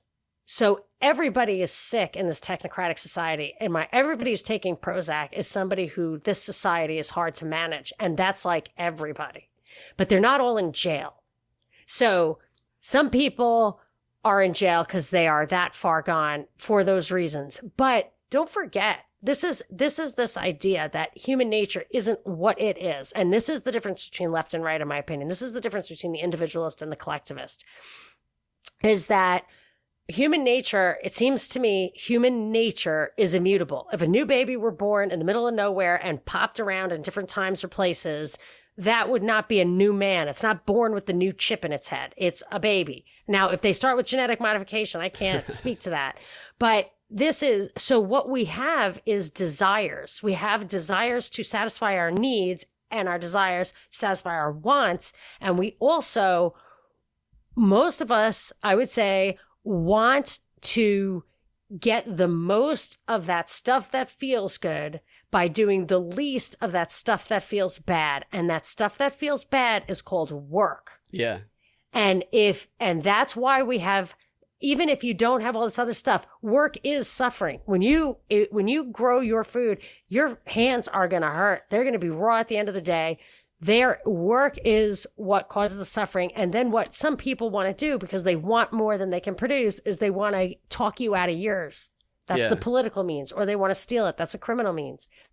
So what she's describing is this earthly dynamic, this human dynamic that allows us to be independent, to function independently. I've always said this. My mother said, why did God create AIDS and mosquitoes? Now, we've since transformed our idea of AIDS. It's just like, why did God make mosquitoes? I said, well, you have to think if God doesn't want to intervene in everything that we're doing, he has to give us a certain amount of autonomy. And for a system to work like that, it has to have flexibility and adaptability. So you're going to have these, and it's going to cause some pain. You make mistakes, you have free will, you're going to have transitions. Unless you want God to interfere in every little thing, you're going to chafe at the edges. You're going to have to learn. You're going to have some pain. You're going to want more, and it's going to take more to get it. And what she's talking about, I'm bringing it full circle right here, is a totally controlled technocratic society in line with that fourth industrial revolution. And that is the shit that causes the emotional damage that she's saying we need resources to address. She's saying there's probably a place where you can address your own emotional things, but we really need those resources. Everything she was saying, it was like, you would not have these problems if you had true, genuine, human, physical autonomy. Most of the stuff would go away, but she's pointing to the only answer, which is that centrally controlling force that will provide everything for you and make sure you get your soma. And it's going to be that fourth industrial revolution. I think this really brings that all together. That's interesting. That's very interesting. Do you think anybody who was closing their eyes and picturing their individualized ideal future, do you think they were picturing a fully controlled technocratic society? I don't. And I think that's the trick right there. See, she knows what she's saying. They don't realize what she's saying. And that individual picture that each person has in their head is their primary motivator for showing up to these protests, thinking that everybody's in unison, not realizing that they're actually furthering the goal of this future technocratic, fully controlled society. And then she goes to where I really think it's a problem, where she says, this is why we fight so hard. Not because we want to fight, not because we like to fight, but because we have a vision for whatever human being, animal, and plant deserves. So here's the complete flaw in what she's saying, except for that she's fighting with me to impose the fourth industrial revolution. That's what the fight is. But I know that, and you're saying most people don't know that. Whom do they think they're fighting? Do they feel like so she said that people deserve it. She didn't say they earned it. And I'm taking race completely out of this. She's not saying what people earn. She's saying what people deserve. So why do they deserve it? Because it was really there. So then you go back to say, okay, this country was built on slavery, and anyone who has anything owes it back to that. But my ancestors have a different story, and people have these different ancestry that people used to call my show all the time. This is a common thing that people would say is, I am descended from slaves and slave owners. And that's a sad reality. Yeah. But it just goes to show that you cannot write that. These are human beings with that history. You cannot change that history. And these are people, self-respecting people I really admire. So you don't want to change who they are. But who are you fighting? Whom are you fighting? Are you fighting me for what I really earned? Are you really fighting Bill Gates, who probably was put in this position of immense wealth so that he could cram this thing down on us? Who is it that they're fighting? And are they taking something back? And this is just the lie in the whole thing. And this is where I am. And I got it from the protests, and I got it from the Corona Times, and from you and Bellamy talking about moving the goalpost. You can't fight for it. You just have to, I'm probably going to have to fight for property rights because I'm going to want to eat the cherries off of the tree I grow. But you really can only have what you have power over. Otherwise, you're fighting. And you're fighting for this thing, which you're fighting someone to give you this. And what that is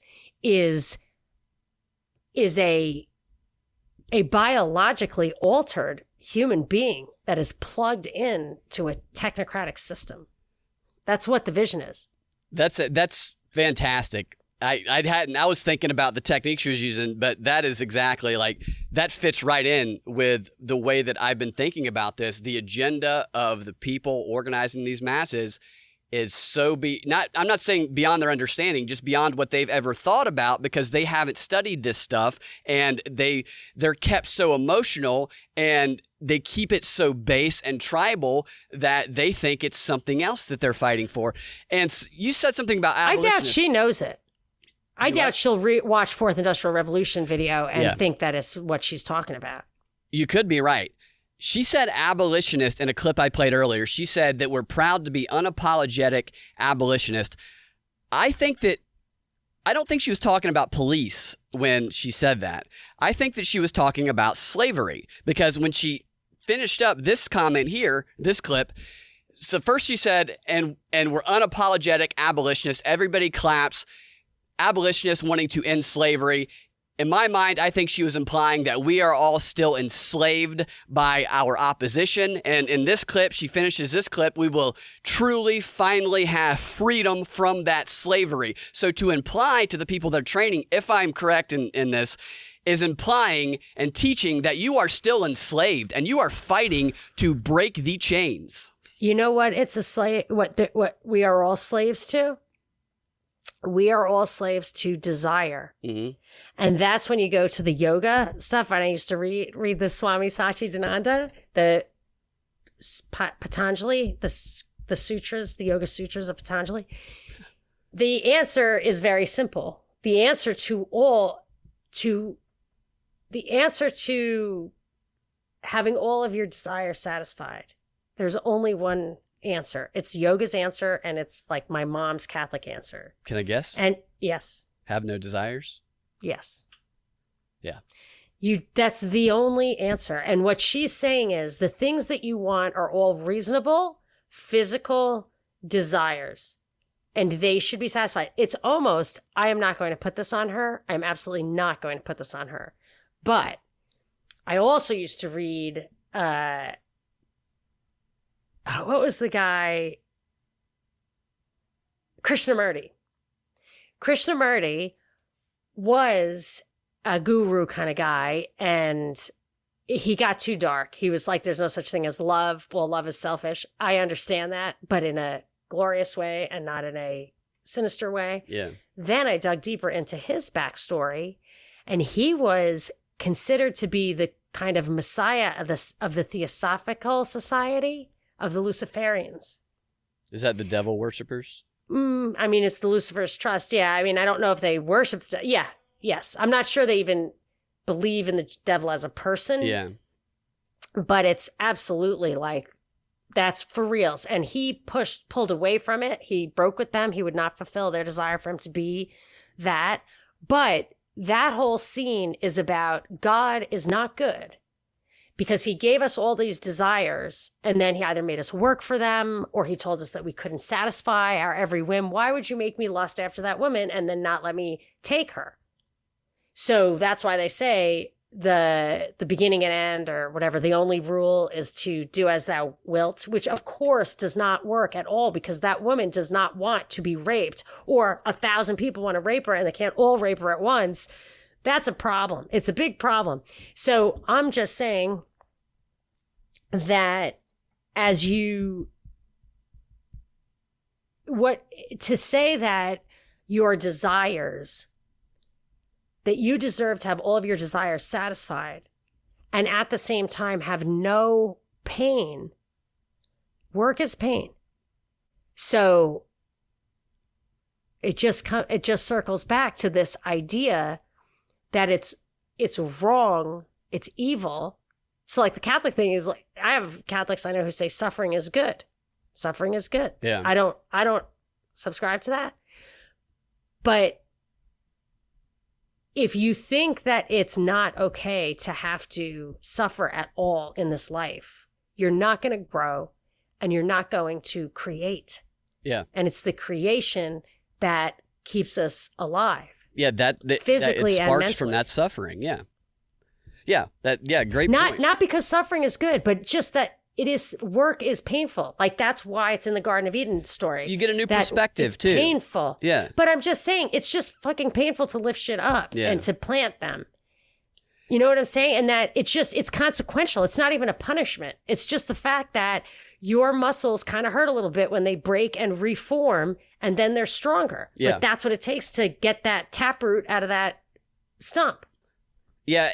And the thing about these desires is they're mostly materialistic in the way that they're exploited by propaganda anyway. These materialistic desires, many of them only exist in the context of our times. People want things that other people have that has been promoted to them by the media. Edward Bernays totally exploited consumerism. He was all about you need to create desires within people and you can sell them your product and make millions and string them along forever. This is something that it's an impossible goal because new desires are always created by the propagandist.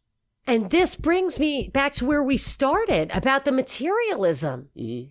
It's all about the materialism. They have it. They brought it to China. They brought it to us. Is dialectical materialism actual materialism? I don't know, but that is what we are, of one tribe. We are materialist consumers. That is the American culture. And that's why you could actually have open borders if you didn't have a safety net, because everybody is going to show up to get the job or whatever it takes to get the stuff. It's just this constant stream of wanting stuff. And to teach people, and that is actually a real problem with having the welfare and everything, and giving people the idea that the universal basic income, that there is a baseline of necessities that we should have been born with a lifetime supply of our necessities. Yeah. You know, there just should be. And to tell you the truth, there kind of would be Nature. if we had all permaculture is the Garden of Eden, from what I'm gathering. And when I go to England and I see houses that were built regular, just crappy little houses that people are living in, 3-story flats, whatever, which 3 apartments that are built in 1600 because they were built of bricks. I always think that I'm like, so all the buildings have basically been built and we just keep tearing them down and building them over again. Is that what I'm getting? I mean, the earth is basically made of bricks. We could just build, if everybody just built one house, then you'd only have to build houses for for the new people. I'm just saying that, yes, it's true. And what has sucked up all that wealth is this centralized system. And this fourth industrial revolution is the next generation of that. And I believe it might be the inescapable one, because they're going to actually alter us and the earth physically so that we can never get that back. Some transhumanism. The thing about these desires, too, is because the new desires continue to come, it's an impossible goal to continue to match the desires that pop up and exist. So you will never be able to have everything that you desire that you see that other people have. So therefore, the solution of communism, you must prevent other people from getting the things that you desire so that nobody has it, so that everybody's equal. That is all make all the rich poor so there are no rich no more. The thing, when I look at those things, and I watched that movie, the Bruce Willis movie Surrogate, which is kind of timely, and then I watched the Fourth Industrial Revolution video, which has people walking around with artificial limbs that are light as a feather. So you have human beings being human beings, but are highly cyborgy. And I think to myself, if you have an implant in your head or a VR or whatever, if you have that kind of stuff that can trick you into thinking you're experiencing something or satisfying reality, and you've eliminated a lot of the physical body so that you're just like a brain on a stick kind of with this stuff, you need very few calories. So then, and they're not going to let you reproduce. So then you pull away from actually having to satisfy any of those needs. These needs are actually, in her imaginary world, you can just imagine it. And we have the Matrix. That's exactly what I just thought to myself. Oh, yeah. You just plug that right in. Actually, they could use us to generate the... Yeah. the Okay, system. so that was more. One of the That would be a great co-founders of the place to Black end, Lives but Matter. I And want I actually more. do have more stuff from her. I just don't have it for this show. What I want to move on to right now is I want to take you behind the scenes to one of these indivisible activist trainings to show you how they flip reality on its head and what they're telling these organizers or these new members and these people who are learning to do what they do. And the members of these groups see these people teaching these trainings as authority figures. We have to keep that in mind. So they're learning from what they perceive to be their mentors, because you can read the comments. They have the live chat comments in there. They love these guys. They love these ideas, and they're very convoluted. This training was about how to be basically an ally, how to live an anti-racist, how to be an anti-racist, how to live that lifestyle.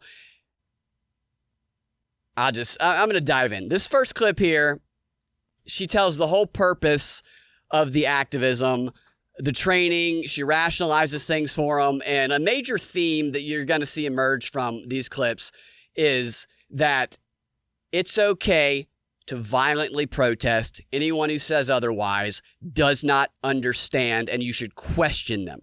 You should question them if they question your use of violence. That is a theme. Here's the first clip. This woman's name is Nora. I can't find her last name. She's one of the trainers that always pop up in their training videos, which are so bad, but they're so eye-opening too. Protest has a deep history, like I just mentioned, but a couple of key points. First, what's considered peaceful versus violent evolves over time. Just to take one example, some people on the call tonight may be familiar with the women's suffrage movement. And as it turns out, many of those women known as the suffragettes were viewed as anarchists or even terrorists during the early 1900s. Now, in a lot of cases, they're viewed as feminist heroes. I do want to flag that some feminist movements led by white women, such as women's suffrage, historically did exclude women of color. So I bring them up not to overly pedestalize them, but to make the point that our ideas of acceptable protest change over time. And we might be surprised to learn just what kinds of actions our heroes took to effectively make change. Another core example, I noticed that at times of highly visible racial injustice in the 21st century, it's pretty common for folks to post or talk or even kind of grandstand sometimes about the peaceful protests led by Martin Luther King Jr. in the 60s. At that time, many of those protests were considered acts of aggression, and Martin Luther King himself was arrested 37 times. Meanwhile, these days, white people sometimes make the mistake of using quotes from Martin Luther King to justify their own inaction, or sometimes even as a weapon to shut down conversation or gaslight Black activists about their methods. My point is, if you find yourself wanting this moment in history to be different than what it looks like, and specifically more comfortable, try bringing a little skepticism to that yearning for comfort. And as always, keep learning about our history. Okay, there's some really juicy things in there. First of all, it sounds to me like she's basically saying ideas of acceptable protest have changed over time, so go be violent and you could be a hero in 100 years. And then she goes on to say, these white people, and it's not just white people, it's people who believe in peaceful protest. These white people who are using MLK's quotes about peaceful protest, telling you, I mean, it's white people using MLK quotes about peaceful protest is racist gaslighting against Black protests. That's the most convoluted, twisted thing I've heard in my life. Well, they're trying to tear that statue down. Absolutely. And she's not the only one. I heard this on CNN. Similar thoughts. Wow, that really makes me want to cry. Like I'm literally choked up at the idea. I mean, I feel like if all the people who were slaughtered in the 60s, I think half of them were. I mean, JFK was obviously an insider, and that's probably true for most of them. But I firmly believe that every single one of those people who were killed, Malcolm X, MLK, JFK, RFK, I think it's because they would have actually solved this problem.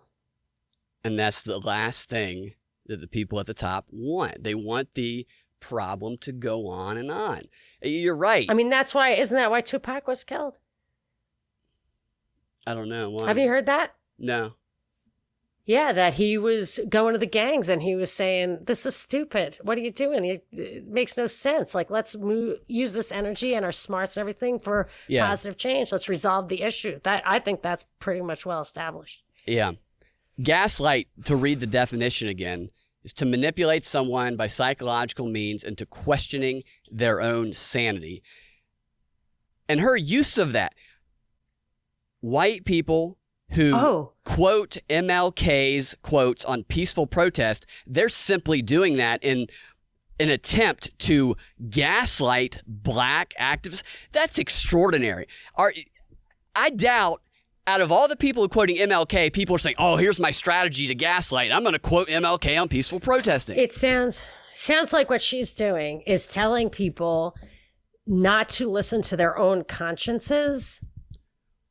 Yeah. So she said, this makes you uncomfortable when people point something out about someone you admire as making this ideological point. They're trying to confuse you. Yes, they're trying to split their consciousness. What's his name? She's saying that people who quote MLK are trying to confuse you, but she's telling you that you need to not think like those people in the thoughts they thought, but think like them in pushing the envelope. But that's where subjectivism, objectivism comes in. They were objectively right. And their words can stand up to scrutiny and evaluation. And if hers can't stand up to MLK's words, she's got a problem, and they can't. Yeah. This tells me that people were spreading MLK's message and probably still are, maybe on the ground in these protests, and people were taking it to heart. We should maybe do it this way. And they're trying to put an end to that because there is a coordinated campaign going on right now to not necessarily discredit, but to prevent people from following MLK's message like this here. And Stacey Abrams. Stacey said the MLK thing in that clip. Yeah, and Malcolm X. Always loved Malcolm X. I loved that he had personal growth. I love that he found the truth, that he would not stop seeking the truth, even though he knew what it would cost him, I think. And they don't ever, I mean, he was a righteous dude and he was scary. He scared people. She could have used him as an example, but I think they really want to bury him because I think it's harder to say that I feel like he's rather inspiring and courageous. Yeah. And that he's just not somebody they want you to dig too deep in because he's about growth. He's about not stopping before he finds the truth. That was the lesson of his life, in my opinion. Isn't that what being human is we make choices, we learn, we make bad choices, we make good choices, we grow and we evolve. The human experience is one of complexity. It's one of emerging from the ashes. It's not one of you're either pristine and perfect your entire life or you're evil your entire life. How about going back to the Patrice thing, where it's basically about laying on your back and having a feeding tube while somebody, whatever. Yeah. I was going to get vulgar, but I'm not going to get vulgar now. So Never mind. All right. So she goes on and the theme here continues of violence is okay. She hits this theme over and over again so that what they provide them,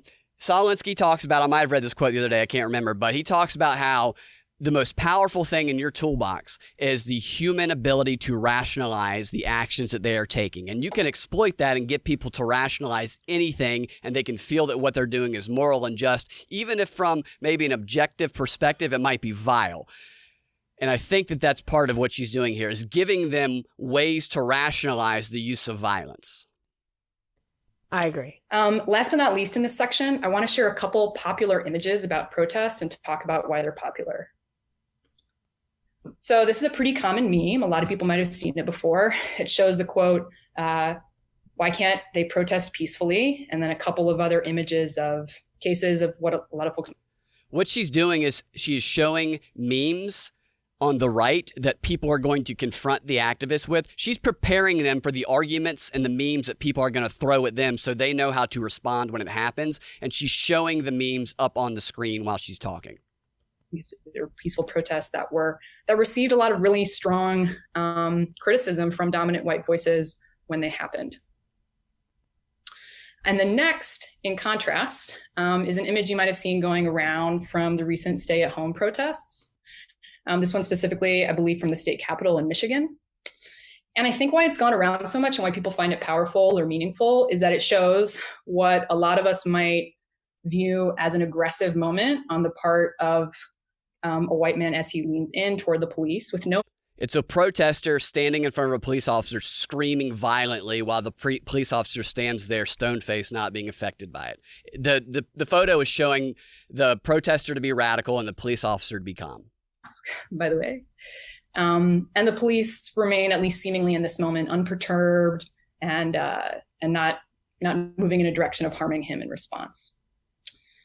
So again, my point is, it's important to be skeptical of the yearning for peaceful protest, especially from... I'm going to play that again so you can really let that soak in. Okay. Go ahead, say something if you want. I would like to apply this to COVID lockdown protests. Can you hold that thought? It's got about 15 more seconds. Yes. Yes, I would love to hear that. This quote, be skeptical of the people who are yearning for peaceful protest, but not be skeptical of the person telling us to be skeptical of people who want peace. I mean, this is just backwards to me. And she's saying it so matter of fact and so innocently. And not moving in a direction of harming him in response. So again, my point is, it's important to be skeptical of the yearning for peaceful protest, especially from those of us who haven't been harmed by police violence as directly, because the permission to be peaceful or violent gets distributed in very different ways to different people in this country. Okay, before you go into that, I want to go back to what I was talking about at the very beginning, and I've mentioned it throughout. There's people watching this who are getting the okay right here. Oh, it's okay to use violence because the use of peaceful means it gets distributed unequally and they don't understand, so I can use violence and it's okay. If somebody goes out and they let themselves be violent during a protest because of what they hear from this woman, who is not a lawyer, who is not a police officer, and they end up getting themselves hurt or killed, or they end up in jail, or they commit a felony that might lead to them being in prison for the rest of their lives or for decades, it is because of this girl telling them it's okay without any regard for what the law is and for what the consequences for the people who follow this horrible advice is. I remember when they were telling that to the Parkland kids. The Parkland kids and other people were telling kids all over, don't worry about breaking the rules. But I have a lot of comments. What system is she proposing that could result in a permanent change? What she's looking for is an end to this injustice. So I pull it back a little bit and I say, okay, this stuff is all getting completely disconnected from the legitimate arguments of the left, say during the original civil rights or whatever in the 60s. So peace, love, an end to poverty, an end to inequality, all that stuff. But real fundamental problems were being identified and addressed in a superior way from the existing system, with a path forward that if that system were adopted, justice, no different laws for different races, strict property rights being, or property rights being respected for people of color, women, stuff like that, equal vote, all these things, that was a system that could be applied evenly, that everyone could agree to, defend, implement, use, understand, predict, access. If she's saying, go out there and abandon those principles, what is it that she is suggesting they will gain from this, and how will they hold on to it? Do you understand the question I'm trying to ask? Maybe I don't understand how to... just help me see past that. It just seems... What were the protesters going to gain from, or the activists? She's saying, go and punch a cop in the face. Yeah. Let's just say. Okay, what What's the plan? The plan that they're not, what they're talking about here is this is strictly training. This is on the ground training. This is how you do whatever they talk about their bigger goals are. And Indivisible, you get the emails, the progressive agenda. The Indivisible agenda is the exact same as the Black Lives Matter agenda. It's the same. But what is that? Is it laws? I don't think it's laws. Sometimes they push these messaging bills. What I think it is I think for the organizers, just like the organizers of Black Lives Matter, I think it's about continuing to grow and build this organizational weapon that they can use to hammer their opposition now and in the future. Did you ever read the very long book, A Man in Full? It was about Atlanta, Tom Wolfe. No. It was good. It was a little bit ahead of its time, I think, but it was really good. If I recall correctly, maybe I'm a different person now, but I seem to recall it was good.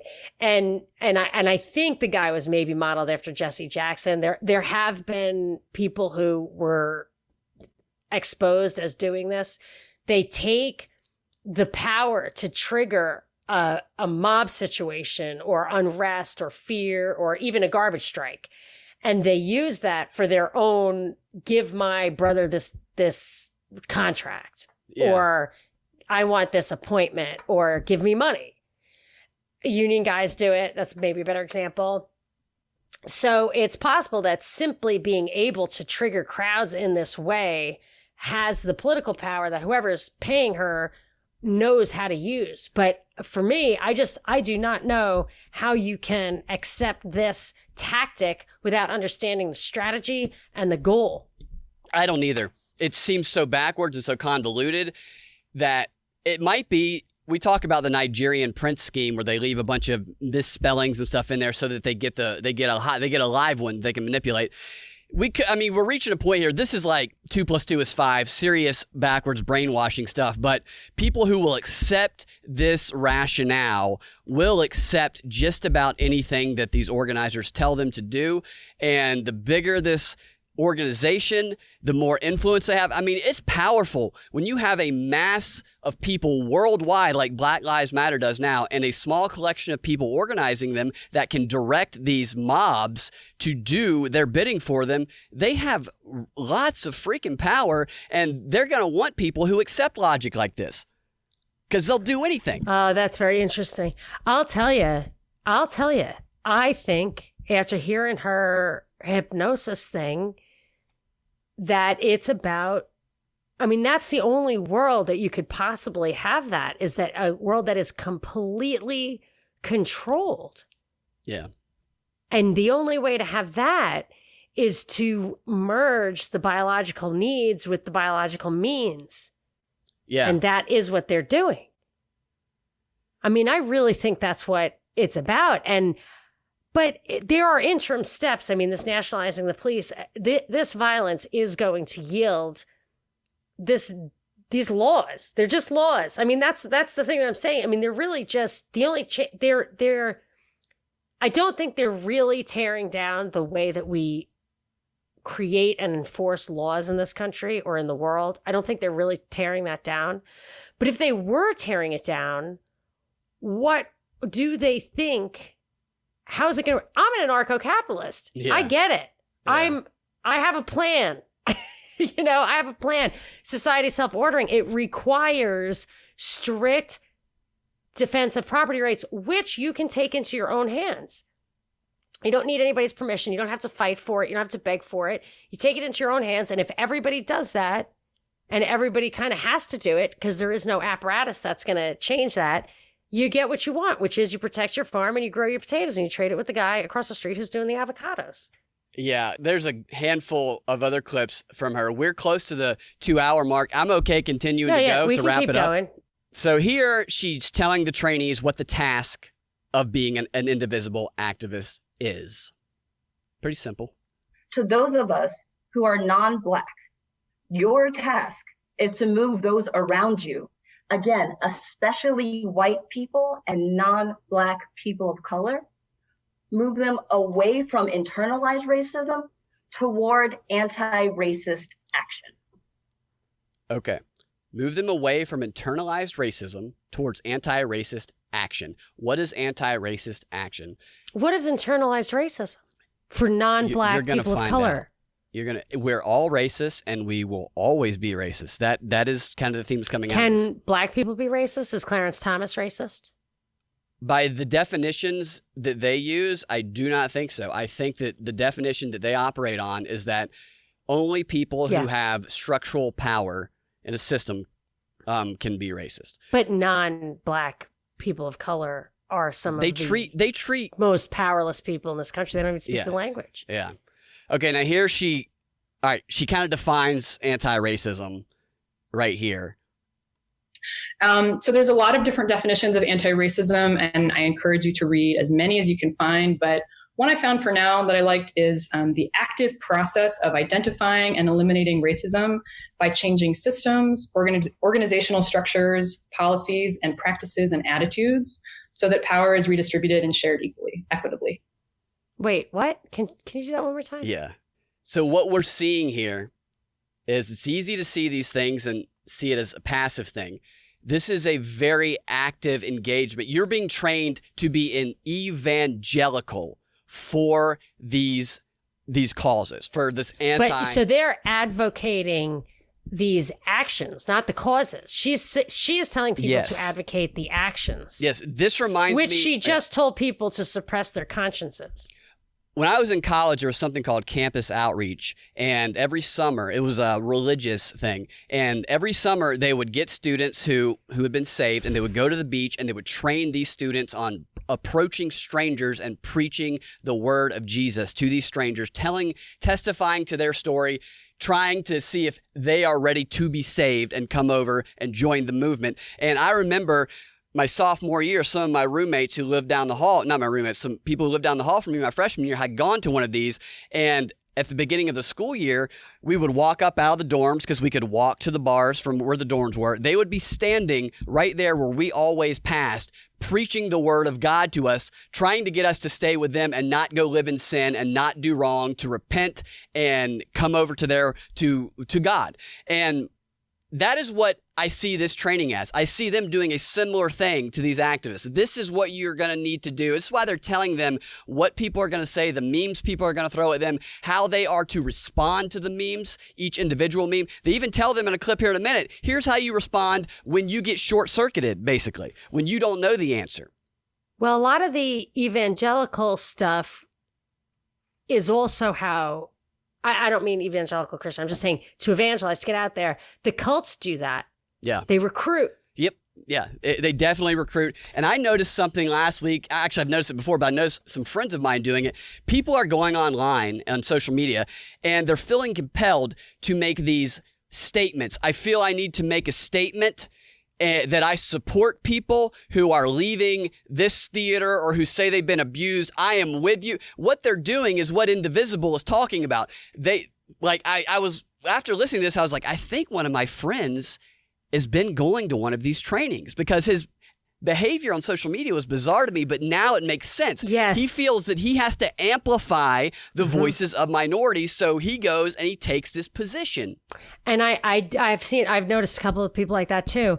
And I have to say that it seems like one of the elements of this is that you have to think of yourself as part of this subgroup that's outside of the bigger group so that the morality, the ethics of the bigger group should not influence you because they are your enemy and that you need to defend the inner group. There will be benefits for you. Like I'm thinking of everything from cults to religions to secret societies.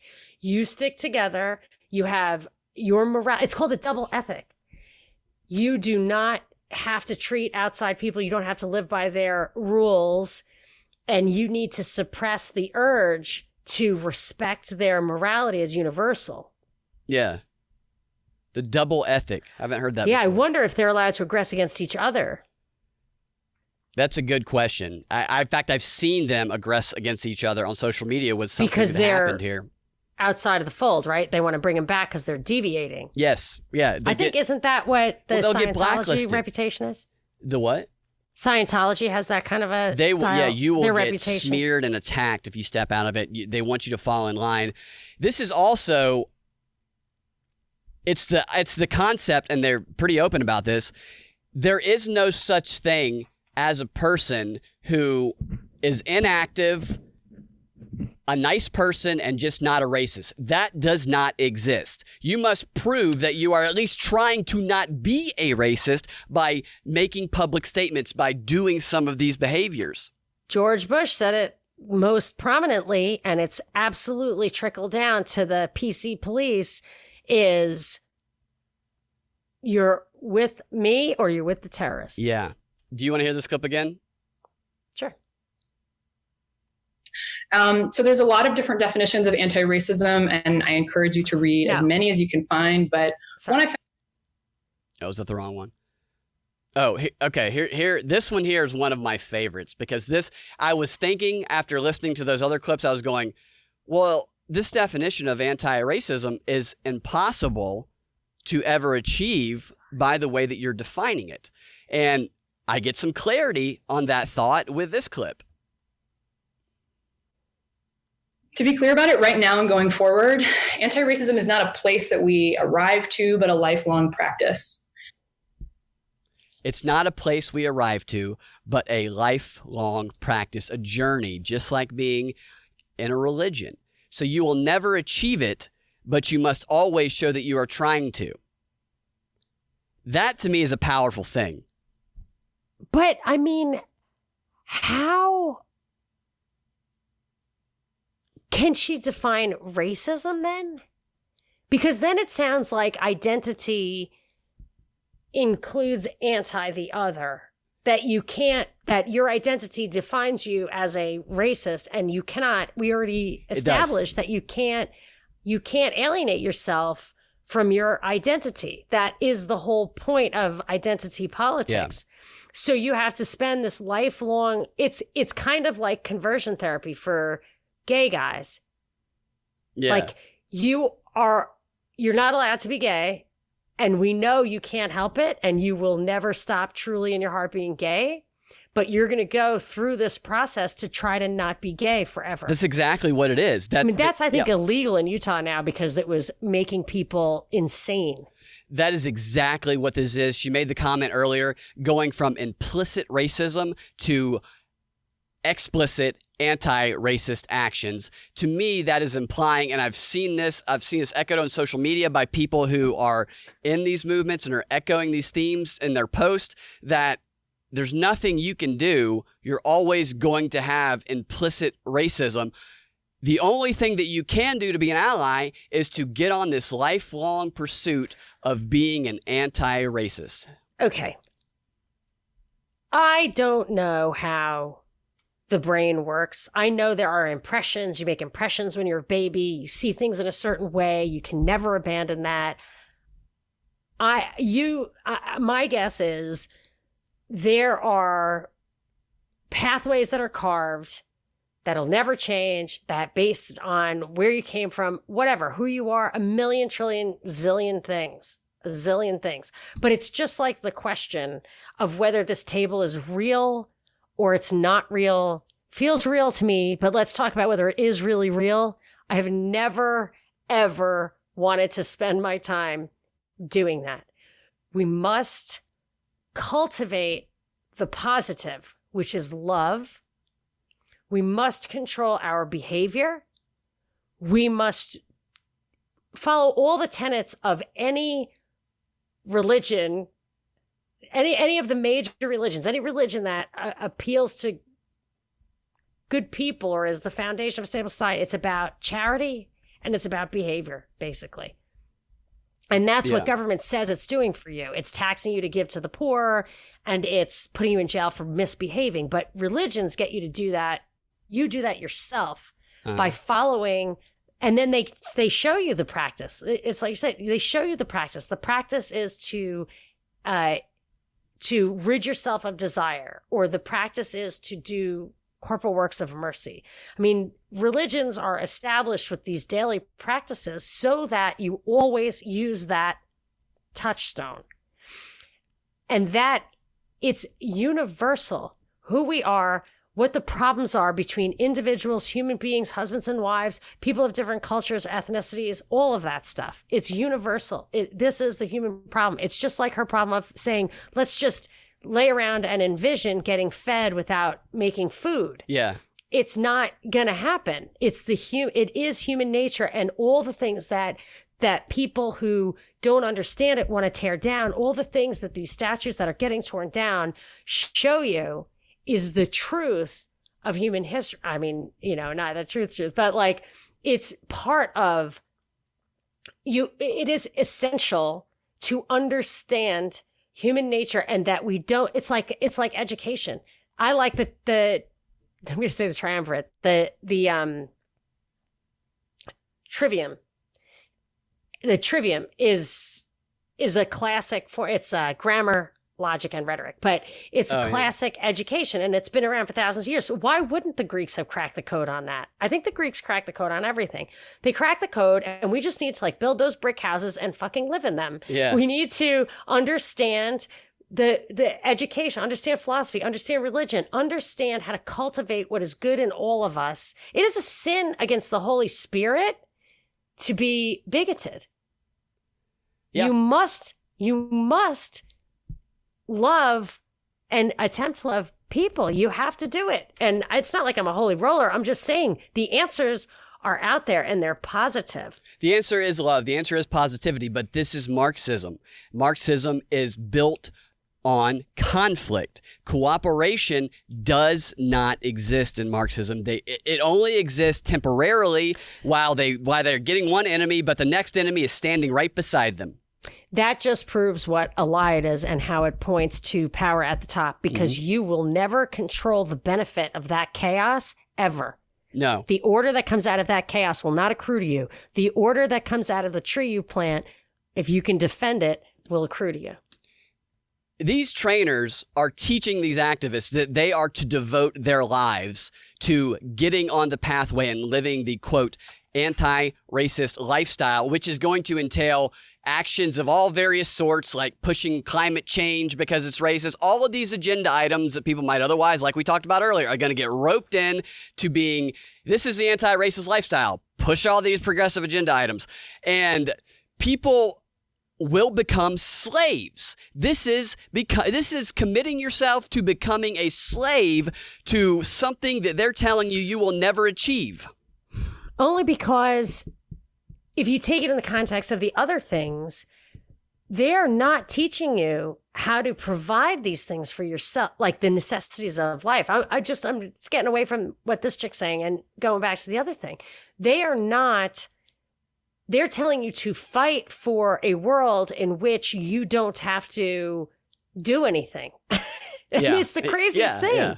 And of course, you're going to be beholden to the people who control the soma and the soil and green. I mean, you're going to be beholden to that system. You want to be on the inside of that system. And if your vax tat is just the shade of skin you wear, well, that's something that you might fall for that because you think that you're always going to be protected. But I'm not sure. This chick's white, right? Yeah, every person in this training is white. What do you think they're up to? It is so ridiculous. Here, these are some of the ones where we're about to get to the one where they tell them what to do when they're short-circuited. So they are very specific. They tell them how to feel. They tell them what to say. They tell them how to react. She starts talking about when you're having these evangelical conversations, you're going to come across certain types of people. You're going to come across the people that are on board right away, and you just got to say, great, here are the actions you can take. But then you're going to come across some of the difficult people, the people who question the rioting. I'll let her explain. On the other hand, you may find that some people you're talking to who are in positions of relative privilege, those who are just generally not direct targets of police violence, may express possibly more concern about property damage or looting than about the historic and immediate violence that spurred these protests. Indivisible believes it's crucial to redirect those kinds of concerns toward anti-racist perspectives and actions.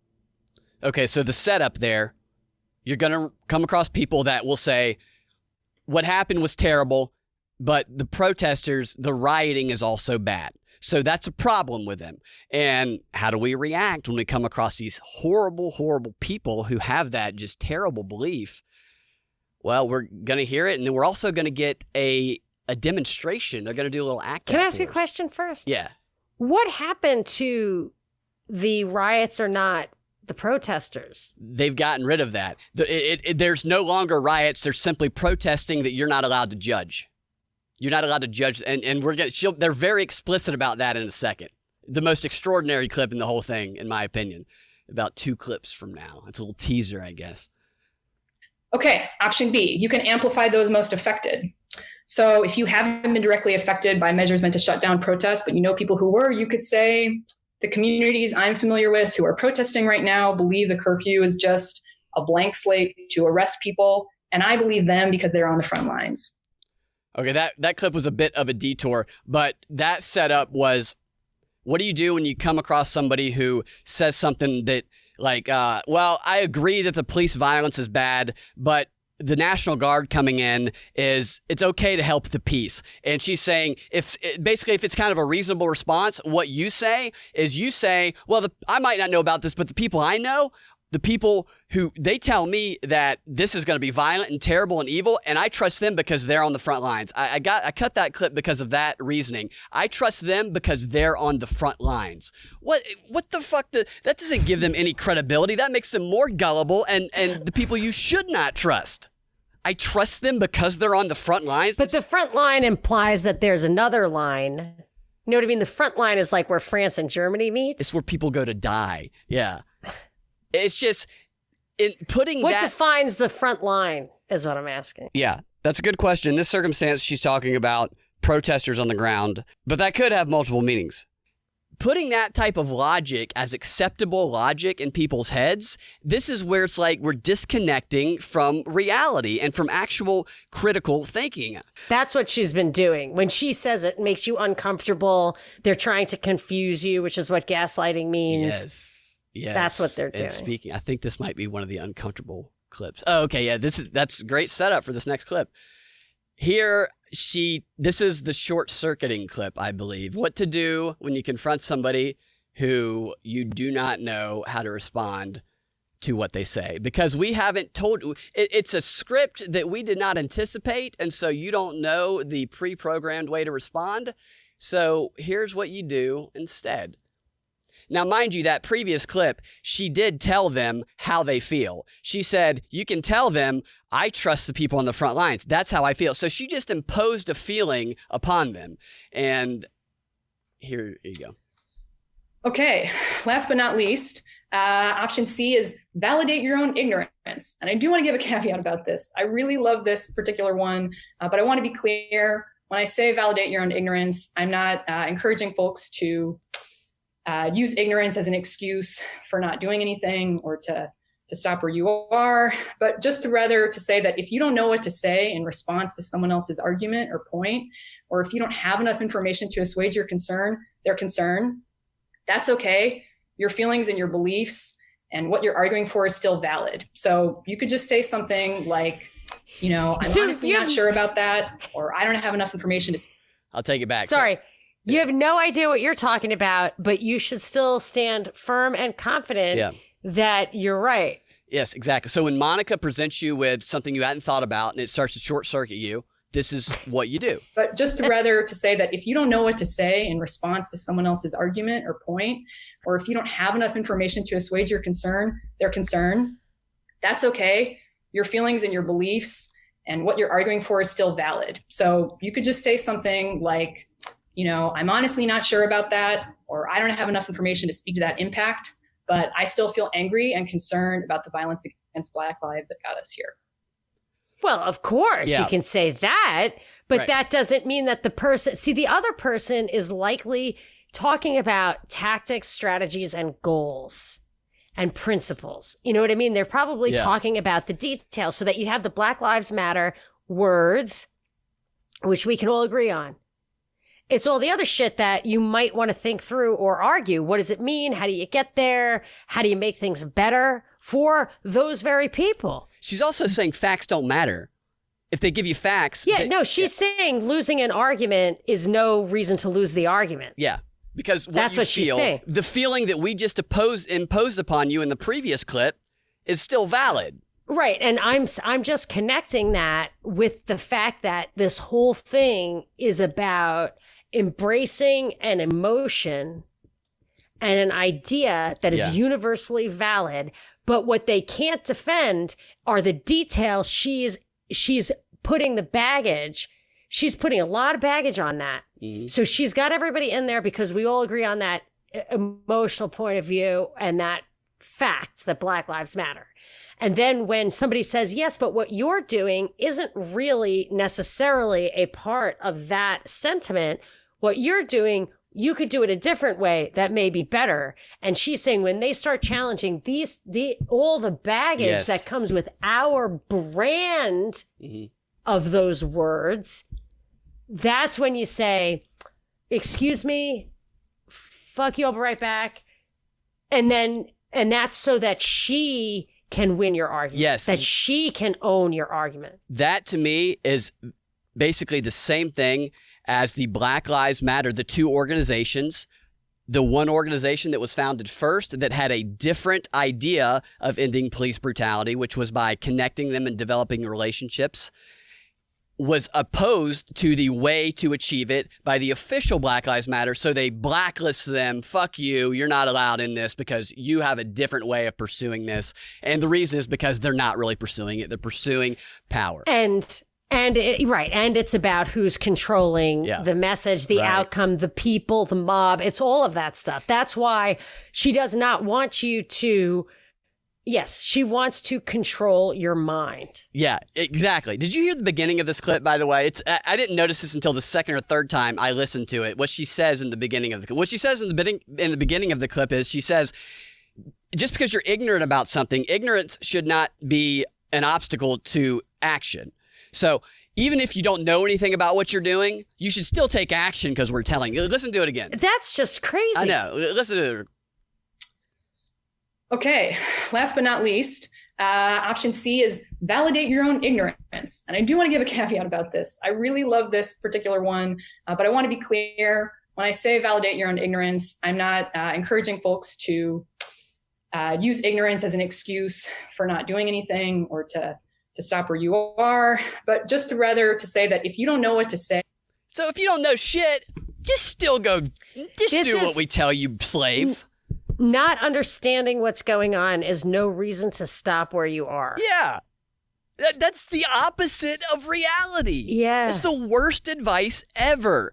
And she's saying it she's so like non-threatening in her delivery, which the next clip really opened my eyes to her. Because the whole time I'm listening to this, I'm going, her tone in this, her just matter of fact, yeah, I'm non-threatening and encouraging people to go do things that could literally ruin their lives. I was saying that a while back. We were talking. I was saying how when I read what I call haute propaganda, like the Atlantic or the New Yorker or whatever, the real haute, it's haughty. It is this way of, I'm super intellectual and I understand that I'm trying to help you and you probably wouldn't understand the argument. I could win that argument. Would that make sure, you can own your ignorance, because let me just tell you, I could win that argument. And so you just have to trust me on this. That's what it is. We talked about it then. That's the religion too. Yes. And in this clip, she tells them what tone to use when you talk about people. And hearing this, I'm like, that's what she's been doing the whole time. Okay. And then last but not least, a very common theme right now. Oh, that's the wrong one. Sorry. We only have a couple more clips. I know we got to wrap it up.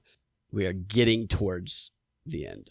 Might be hearing folks say something like, I support the protesters, but... Did I just play that one? Yeah. I think I might have mislabeled this one. Okay, I'm just going to tell you what it said. I think I mislabeled the clips. I double labeled one. Here's what she says. She tells them...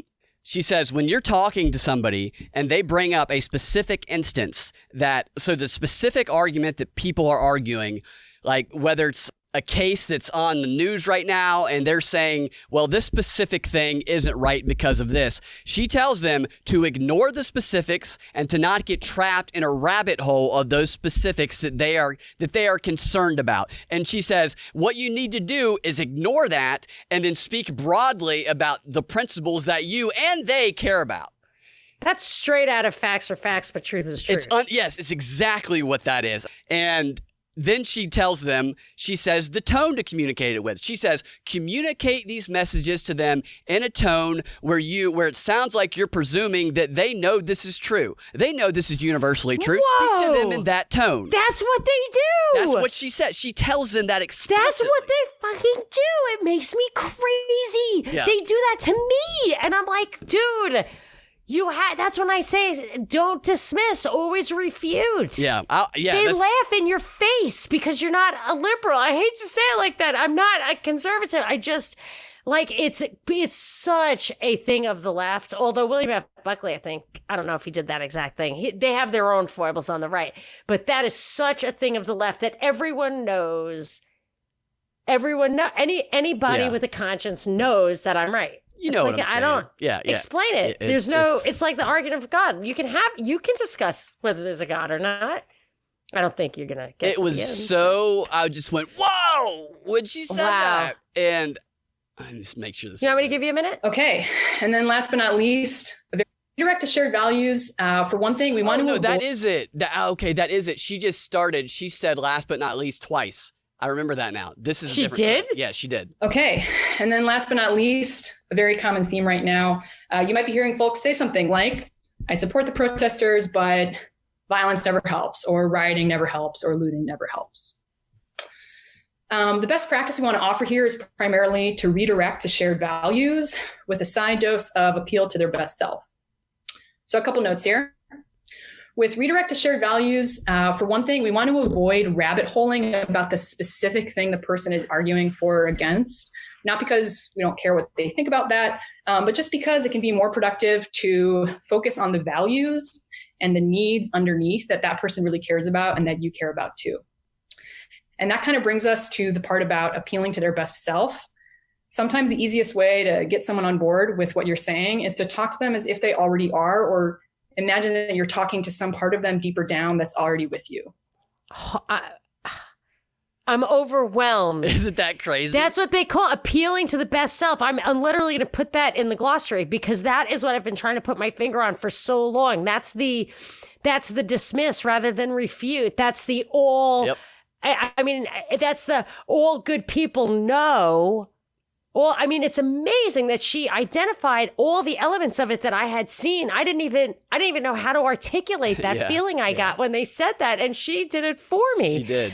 Then she says, go back to the values that we all share. That's those 3 words. Black Lives Matter. Yep. Yes, they do. Mm-hmm. Can we agree on that? Yes. Yes, we can. So then, of course, you agree on all this other shit that I'm not even going to tell you about because I know there's a good person in there somewhere. Wow. And one more thing. Mm-hmm. Rabbit holing? I know, rabbit holing. I knew you would like that. What the? Rabbit holing? Yeah. Don't get rabbit holed by their stupid little argument about specifics. The rabbit hole is where the truth is. Yeah, I don't need a rabbit hole. Wow. That clip. I think I have to hear it again. Oh, okay. Yeah, we can definitely hear it again. Okay. And then last but not least, a very common theme right now. You might be hearing folks say something like, I support the protesters, but violence never helps, or rioting never helps, or looting never helps. The best practice we want to offer here is primarily to redirect to shared values with a side dose of appeal to their best self. So a couple notes here. With redirect to shared values, for one thing, we want to avoid rabbit holing about the specific thing the person is arguing for or against, not because we don't care what they think about that, but just because it can be more productive to focus on the values and the needs underneath that person really cares about and that you care about too. And that kind of brings us to the part about appealing to their best self. Sometimes the easiest way to get someone on board with what you're saying is to talk to them as if they already are, or imagine that you're talking to some part of them deeper down that's already with you. You know, isn't best practices when someone says, you know, I'm concerned that looting isn't the best way to go about this. I would think best practices would be, you know, that's reasonable. I agree. Not subvert I don't get what it. you're saying. Do what? Well, it could be because my brain exploded, but I'm not following what you're saying. The premise of it was when someone comes to you saying this crazy thing like looting isn't the way to accomplish your goals. Is that what she said? Yeah, listen to the beginning of that clip. Oh, yeah. That is what she said. She's telling them how to confront people. You know, I gotta who listen to that. I criticize gotta the listen to the looting. beginning again. Give me the beginning again. No, this is blowing my freaking mind. It is. Yeah. Okay, and then last but not least, a very common theme right now, you might be hearing folks say something like, I support the protesters, but violence never helps, or rioting never helps, or looting never helps. The best practice we want to offer here is primarily to redirect to shared values. As though that's a bad thing to say. Right. So she's saying, look, we don't want looting to stop or rioting or violence to stop. Mm-hmm. You need to understand they have their opinions about that, but that is a really important. So we have to talk about shared values. Yes. I mean, that is nuts. I was so distracted by the fact that she pronounced the L in folk that I couldn't listen to for about like 3 minutes after that. I got one more gem for you, and that's it. Right. That was well worth the fact that my kids are banging on the door for dinner. I think this one will be too. All right, they explained how to do all these things, how to handle the situations, and then they finished up the training with a role-playing exercise where they demonstrate how to use these principles in action. And I'm only going to play you one of those, the most relevant one, in my opinion, which I find extraordinary. Yeah, no, for sure. I mean, no, I'm like totally with you on that. That makes a lot of sense to me. Yeah, I don't know. I guess sometimes maybe what comes up is like, aren't there more? They're role playing. They're acting. They're improvising. Oh, okay. Yeah. Because I'm thinking she lost me at the first. Yeah, no. What led up to this was them going, oh, hey, my cousin called. Oh, hey, I haven't talked to you in a while. What have you been doing? Oh, I've just been really worried about the So, and I just cut it into a middle. Yeah, no, that's fine. But the yeah, no. I'm like, because it just sounds like she's trying to. She just reminds me of the people in suits who were on the train in DC when I was there marching against Obamacare. Yeah. They were just wearing the little skirted suits and they were looking at me like I was some fucking idiot. And I'm thinking to myself, whatever. Yeah. I don't need to. I'm trying to save this country. You know, don't look down your nose at me. So she's just trying to be one of us. I can't wait till you hear the other person's acting performance. Okay. I find it fantastic. All right, I'll stop. Yeah, no, for sure. I mean, no, I'm like totally with you on that. That makes a lot of sense to me. Yeah, I don't know. I guess sometimes maybe what comes up is like, aren't there more effective ways to make a difference than rioting? Like, it just feels really hard to understand how looting is gonna help. Yeah, I definitely share your curiosity. Something I've learned recently is that we as white people should not be telling or questioning why or how Black people are protesting. I'm going to stop it right there. We as white people should not be questioning why or how Black people are protesting. I would like to point out that this is inherently racist to assume that only Black people are rioting when that is obviously not true. And what if Black people are the victims? Exactly. And here they are saying we can't question that it's not our right to. And also, I mean, it's profoundly racist to think that we are so fundamentally different we can't understand each other's morality. That means we can't live in the same society. Telling people that those who question the rioting are not only wrong, but implying that they're racist is so insidious. It's racist what she said was very offensive. Yeah. A difference than rioting. Like, it just feels really hard to understand how looting is gonna help. Yeah, I definitely share your curiosity. Something I've learned recently is that we as white people should not be telling or questioning why or how Black people are protesting. Like, one way we can support Black activists is by doing their asks, listening to what they need. For example, I've been following requests in my neighborhood for people to contact their local elected officials to push for police accountability. Have you heard of anything like that in Chicago? No, I mean, I don't know. I don't think I really hear about that kind of stuff very often. Oh, well, it's easy. A great place to start is social media. Do you follow Black Lives Matter? They're pretty easy to find on Facebook. You can just search Black Lives Matter Chicago. I bet you'll find them. Keep up with ways to participate. Okay. Let me just, I guess I'll check this out right now here. Oh, yeah, there's like a lot of posts popping up on this first search here. Yeah. Okay, cool. Okay, yeah, that sounds good. Like, what else is going on with you? Oh, well, I started working with some new responsibilities now that we have a smaller staff. But wait, real quick, can I ask you a question? Yeah, what's up? Would you mind being an accountability buddy with me? I've been meaning to call my local elect kids, but after a long day of work, I'm honestly really tired and kind of intimidated to call them. Maybe we can talk same time next week and check in with each other, see if we've made those calls yet. Yeah, I guess that sounds okay. I know I was supposed to get you that new sourdough recipe as well, and like, it's always good to talk to you. So, yeah, that sounds good. You want to tell me about this other stuff at work? Oh yeah, I totally forgot about the sourdough recipe. Please give that to me. I got you, babe. Okay. Can I go? And we are done. All right. Okay, let's debrief that. Let's debrief that. Then they debrief it. But I think we have already debriefed it plenty. Hold on a second. They're teaching people how to be obnoxious, like penny stock traders. It's like the Wolf of Wall Street, where he's just like, just don't let them go. Like, don't let them go until they've emptied their bank account into your bank account. And don't care what they think, because they're idiots. Yeah. Yeah. It's extraordinary. And they do these little training sessions about once or twice a month. And they all have I've seen these little people gems. act like that. Thank you for your time. This was a marathon podcast, but I enjoyed Marathon, it. because it's been so long. Yeah, so I think we got some good stuff there. Thank you guys for listening. And I just feel like that little emoji where the guy's little brain is exploding. it is extraordinary the things they're teaching people. It's backwards. This is going to be one that people listen to more than once. I'm going to go listen to it more than once. Yeah. I had to listen to these clips 4 or 5 times. I'd find something new every time I listened to it. Like, it's great. You did a great job. Thank you. Thank you for your time. Tell everybody I'm sorry. It's my fault that I kept you for so long. And I apologize for that. There's no apologizing. I just have to face the music. All right. You guys can find this. And obviously, if you found this, you know that you found it at the Propaganda Report podcast feed or thepropreport.com.